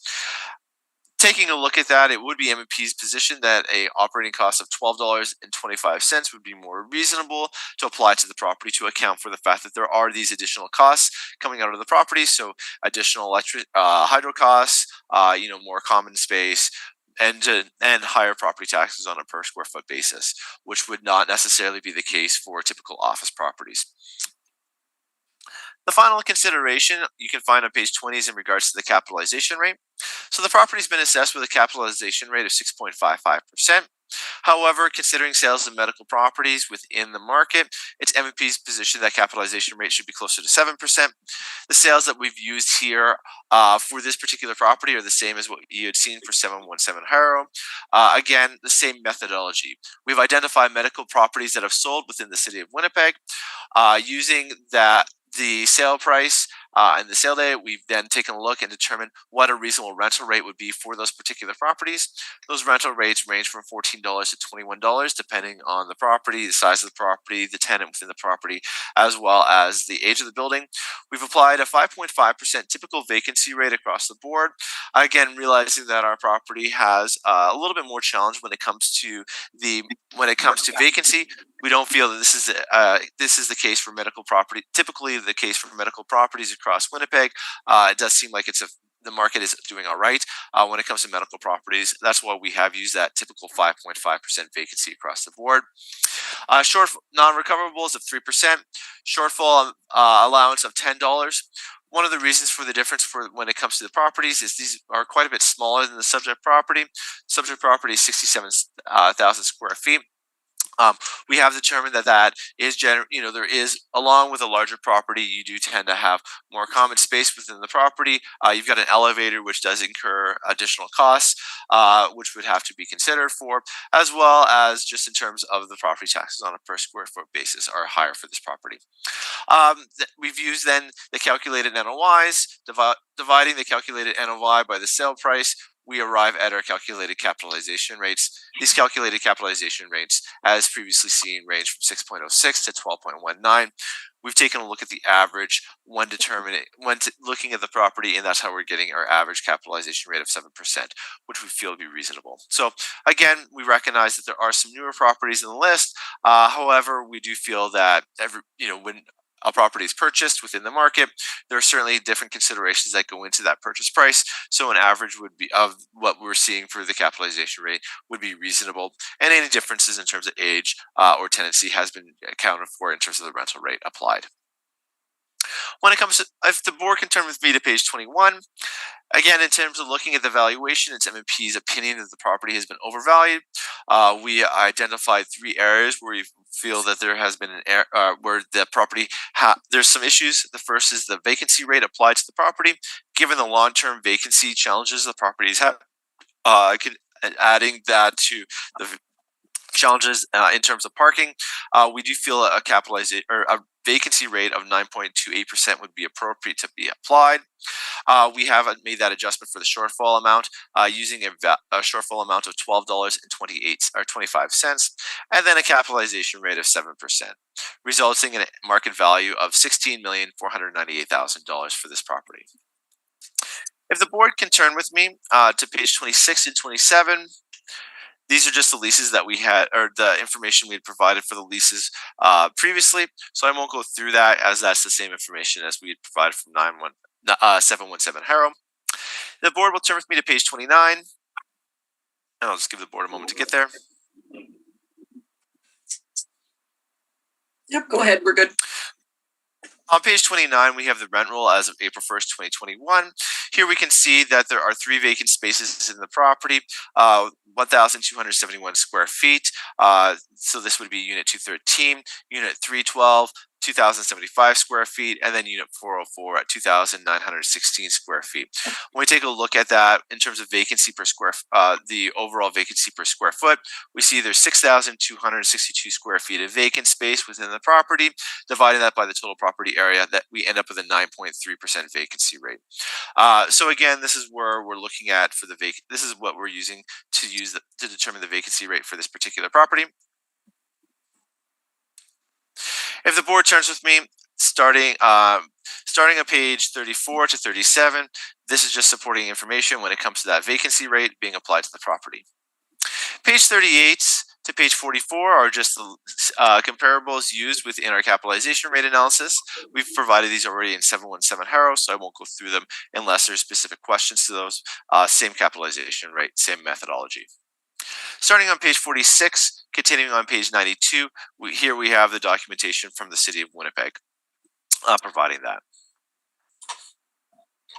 With this, that concludes my presentation. I welcome any questions from the board or from the assessor. Thank you. Thank you. Ms. Schabel, any questions? Thank you. Please open page 14 of agent brief. Yes. We will look on vacancy. In this case, I need rebuttal, or it's okay. We have provided to us income expense mailer, pure income expenses mailer on page, which one? I forget. 1 second.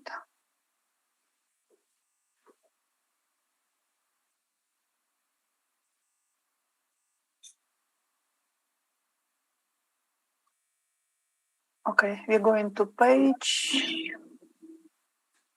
29. 29. Sorry, 29. Okay, yep. Page 14 and page 29. On page 29, it's com expenses mailer for 2020 full years, correct? Sorry, page 29. You're referring to Are you the referring rent to roll your as of brief? April 1st? Yes, agent brief, So you're referring to the rent roll as of April 1st, 2021? correct. Yes? Okay, yep. That's the rent roll for April 1st, 2021, correct? And you can see that here 24 units, 3 of them vacant, correct? It's in bottom Yep. of this page. And if you're going, you didn't post it here. I have my rebuttal. I have 3 pages of rebuttal. Okay, can we do the rebuttal at the end of all the questions? We'll do it after we've done all the questioning. So if you could just propose your questions for this now, and then we can get to the rebuttal at the end. And I have question, how many parking stalls available to the customers, to the property, at the property? So we only counted the number of surface parking stalls that we looked at for the property. So it looks like on the property itself, and we could, if we jump to page page 17. So we counted about 150 surface parking stalls, and my understanding is there's roughly 39 parking stalls under the property. Also, I can see. Okay, no questions. I need my rebuttal to ask Okay, questions. thank you. Okay, thank you. Ms. Davidson, any questions? I did have a question on the vacancy rate information you provided on your page 14. You've done it in area, and you make the statement that as of April 1, 2021 valuation date, it had a vacancy rate of over 9%. When you say as of the April 1, was it consistent or stabilized through the reference period, or is that as at April 1 Like what period, reference period, was the vacancy rate at the percent you quoted? That's a good question. I appreciate that. So what we did is we took a look at what the rent roll was as of April 1. So as of April 1, there was 6,262 square feet of vacant space in the building. What we've also taken a look at is we took a look at point in time. So the vacancy rate for 2018 at that point of time, I believe, was 12.41%. And then when we took a look, December 31st, 2020, we had a 10.12% vacancy rate. So you can see that it is. So we are looking at points of time we haven't stabilized over any time over a period of time frame. But if we did stabilize, we would see a higher vacancy rate stabilized than the 9.28%. Okay, thank you. Thank you. Okay, thank you, Ms. McFadden. Yes. About the parking, you talked about the inadequacy of the parking. However, rather than being a straight doctor's office, this is actually a surgical center. Is that correct? Yes. So there's a variety of tenants within the building. There is certainly a surgical center on the main floor. I believe when we take a look, there's a physiotherapist within there. There's a dental clinic within there. There's some laboratory services within there. So there are a variety. And if you look on page 29, you can see that. So pharmacy. So there are a variety of different tenants within the building.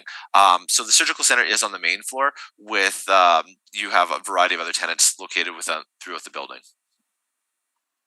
The surgical center, however, would not need the same number of parking spots, given people would be coming, being dropped off, being picked up at the end of the day because they wouldn't be driving home from day surgery. Correct? Yeah, I mean, too many drugs to drive home. Yeah, I mean, when we took a look at it, we were looking at what was required through the bylaw and how that would impact the desirability of the space. So we're not necessarily looking at it on a space. We took a look overall. The types of tenants within the building would fall within that medical dental category, and we're saying based on what we're seeing through the bylaw, we would need about 250 one parking spot for every 250 square feet. So it's more of a cumulative effect because the parking is going to impact the building depending on what the building needs are. That leads me to my second question, and that is this the bylaw that was in place when this building was built? Have there been changes to the bylaw? I would imagine it was because the building was built in 2012 and the bylaw was 2006. I don't know if there's been any I'll be honest, I don't know if there had been amendments when it comes to the parking requirements for this particular property. We were looking at but the bylaw would have been in place when the property was built. So assuming the bylaw was in place, then I would I think it's safe to assume that they were moved from north to west. Sorry. Sorry, there's just someone came into the room. Oh, okay. All right.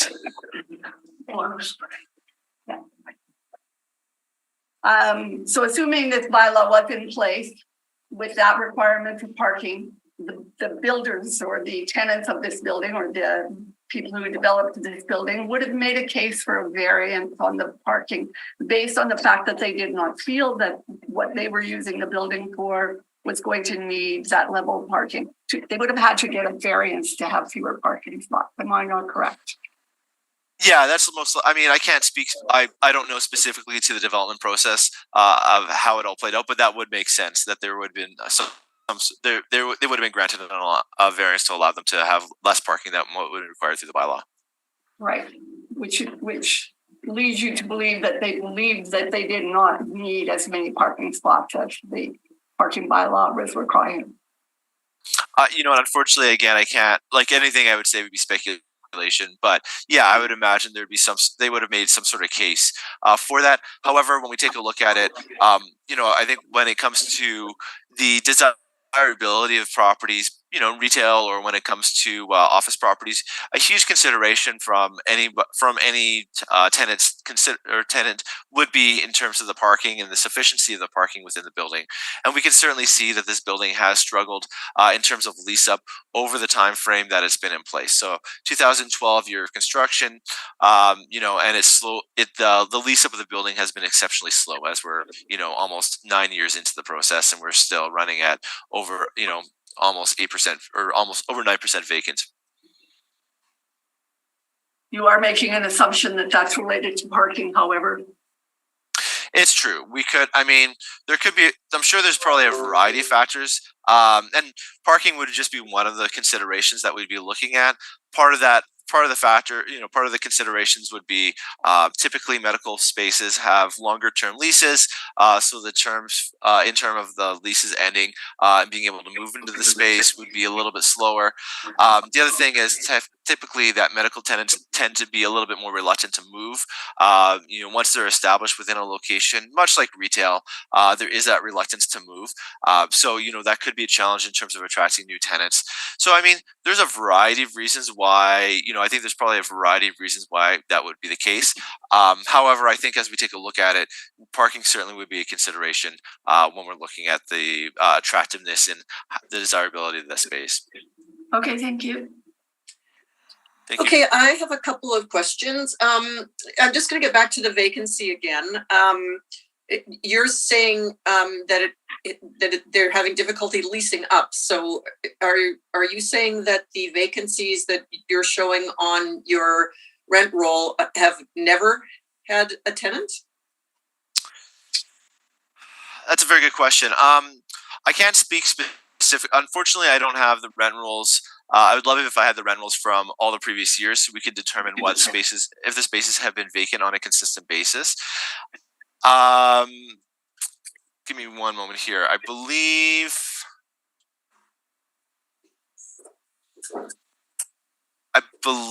that some of the spaces have.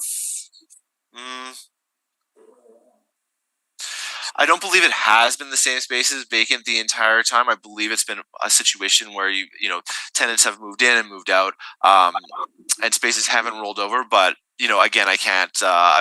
Unfortunately, I don't have the rent rolls in front of me from the beginning to be able to determine which. I was just trying to determine whether it was turnover or whether it was lease up, right? So. Because there is a little bit of, in my mind anyway, there's a little bit of a difference on the vacancy if that's with those two issues. Okay, well, thank you. My second question is, you've assigned the same cap rate to both of the properties today that you've brought forward today. And I see the two buildings as being quite different. So I'm just interested, I know they're both medical clinics, but they're very different kind of properties. So I'm just wondering, if you could explain how you came up with the same cap for both of them. Sure. So we're looking at it using a pretty broad strokes. We're looking at what medical buildings are selling within the city of Winnipeg and what rents we could be expecting from those properties and applying that. So, understanding that one building is 3,000 square feet, the other one's 67,000 square feet. However, I think at the end of the day, when an investor is buying a property for medical, they are assuming a certain risk profile for these properties. They're certainly appeal to different clients. There's probably an argument that 67,000 square feet, there's certainly going to be fewer purchasers in the market for a $16 million property. I think there's a lot of factors that go into play here. So we are using the best information available, which are the sales that are in place. Maybe the capitalization rate should be a little higher. Maybe the capitalization rate should be a little lower. But kind of based on the sales that we're seeing within the market, we're just applying what we think would be a reasonable application and what we're seeing investors are purchasing properties for. Okay, thank you. All right, Ms. Schabel, I believe you indicated you had some rebuttals. So if everyone can go to their documents and find it, please, and then you can proceed once we've all got it up on our screens here. First, I presented 2017 years income expenses mailer, and we can find. Okay, you can just. I see that looks like there's 3 documents there. Is that correct? Correct. Okay, let us all get them open here, and then we'll go ahead.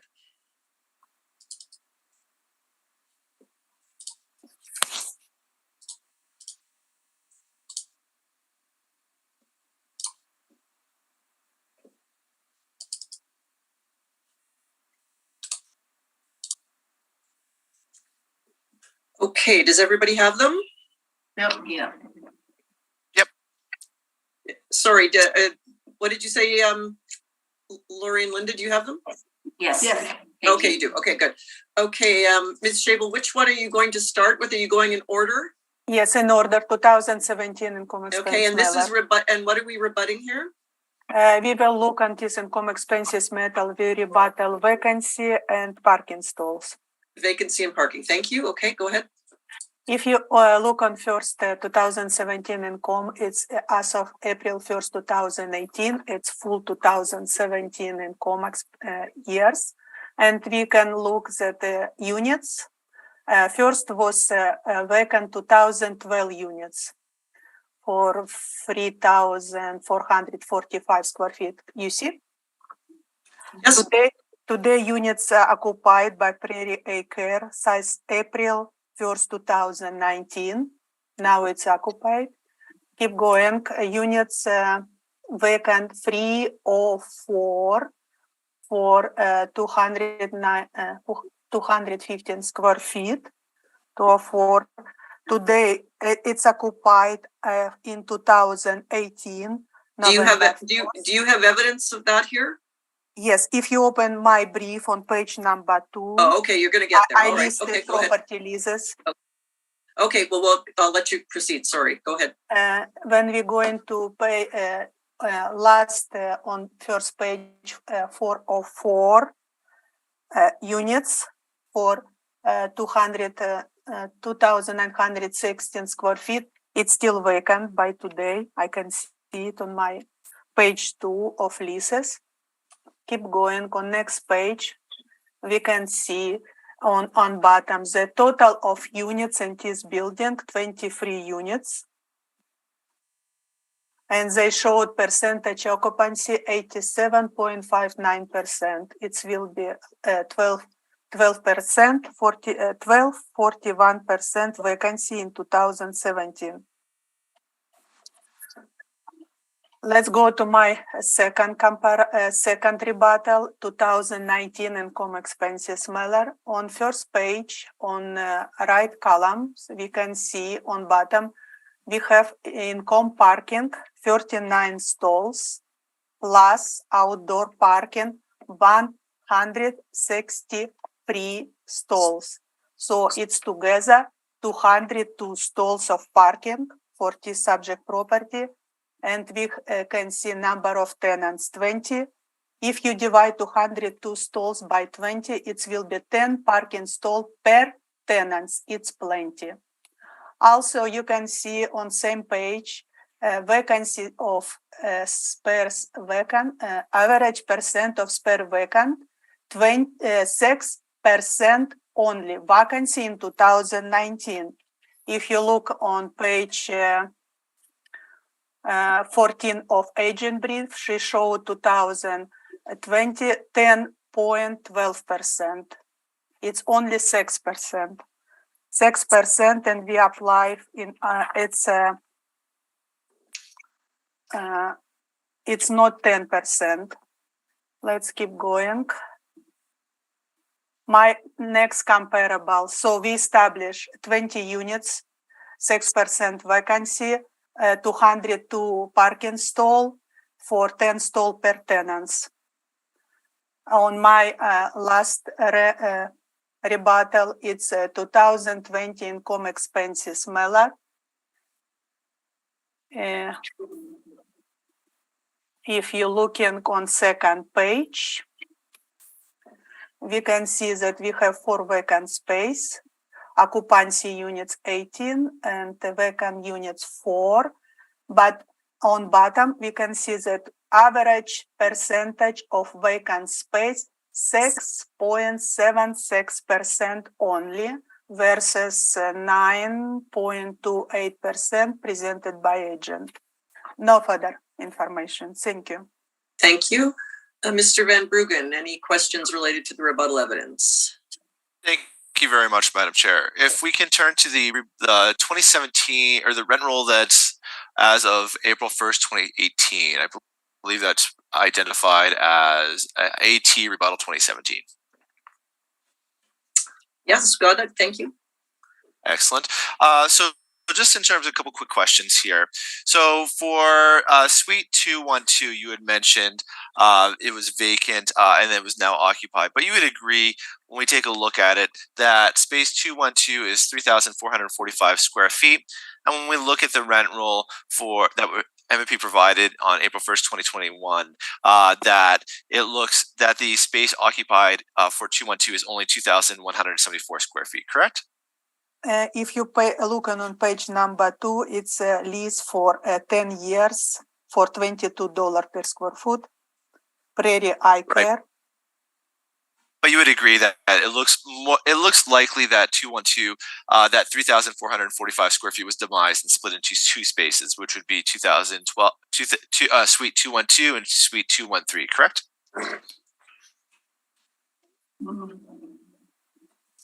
But yes. Okay, and you would agree that Suite 213. That's why if our rent roll showed region 67,467 square feet, and we are 67,529 square feet, because sometimes units divided, sometimes accumulate together. That's why square footage what reported to us in our record sometimes different. Right. So you would agree that not the full space from unit 212 has not been leased up. It's only a portion of that space. It was subdivided. A portion of that space, 2,174 square feet, was leased.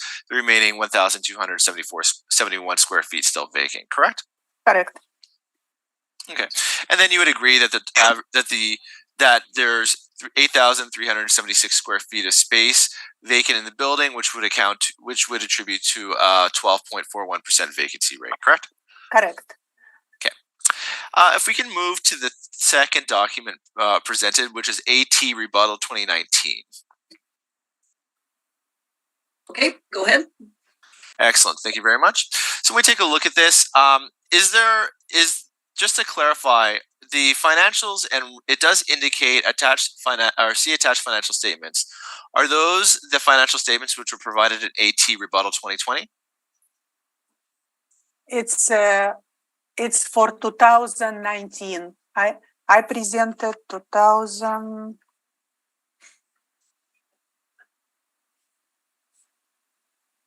Okay, in my case, I presented 2021. You can use my rebuttal number 3. It's post reference. It's 2019. We can see on first page that we have 20 tenants and vacant space 6% only.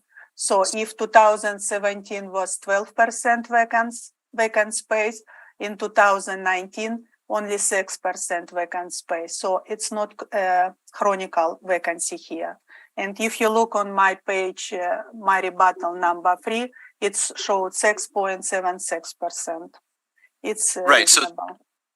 So to clarify, the financial statements and rent roll in Rebuttal 3, identified as AT Rebuttal 2020, are the financial statements that is being referred to on the second rebuttal, AT Rebuttal 2019, correct? I'm lost. I have 2017, 19, and 20. I think he's asking if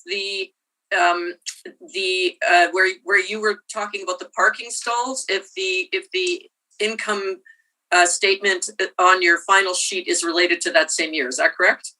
Yes. Yes, because it's in 2019. Okay. It's clearly reported 39 indoor parking. I was looking for parking space, indoor parking and outdoor, 163 outdoor parking. Plus, I was looking for vacancy reported to us. All right. So I just want to confirm. I just want to know which financial statements we're looking at. So if we can turn to the third rebuttal brief, AT Rebuttal 2020, please. So this is my understanding that this is the information which was provided for 2020. And if the board can turn with me to page 6, or sorry, the second page, I apologize, not page 6, but the second page of that, it should be a rent roll as of December 31st, 2020, correct? Yes. And when we take a look at that, you would agree that it indicates that there's 6,825 square feet of vacant space, which equates to 10.12% vacancy rate at that time. Is that correct? Yes, but we're looking on average on last bottom average of vacant space, 6.76% what we use and analyze for model driven of 5.5% we apply for this property. So where's this average, when I took a look, average percentage of vacant space, how is that calculated at 6.76%? And it's value and dollar wise. So that's based on the dollar amount, not, so Correct. is that based on the dollar amount or the? Yes. But that's not based on, but if you look on our income estimation, what we apply 5.5% on potential rent. We take out from potential rent dollar value. It's 6.76%, no chronicle vacancy in this building. But you would agree the building has vacant space of 10.12%, correct? Based on this rental? Yes, it's normal. Okay. So how do you calculate it dollar wise?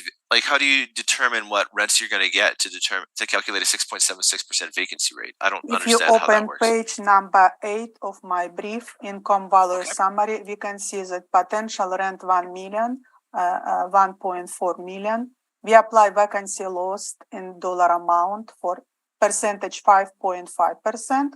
All vacancy loss dollar amount around 77,000.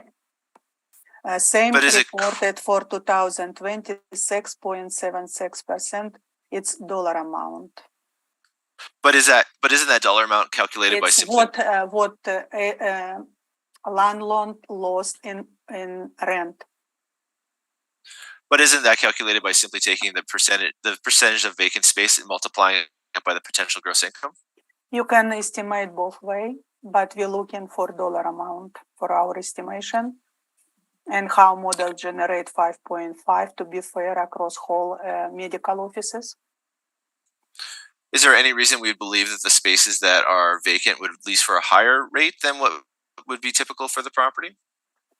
In our case, 5.5% for all medical pays. It can be some vacancy on completely zero vacancy, but we still apply to be fair for all taxpayers.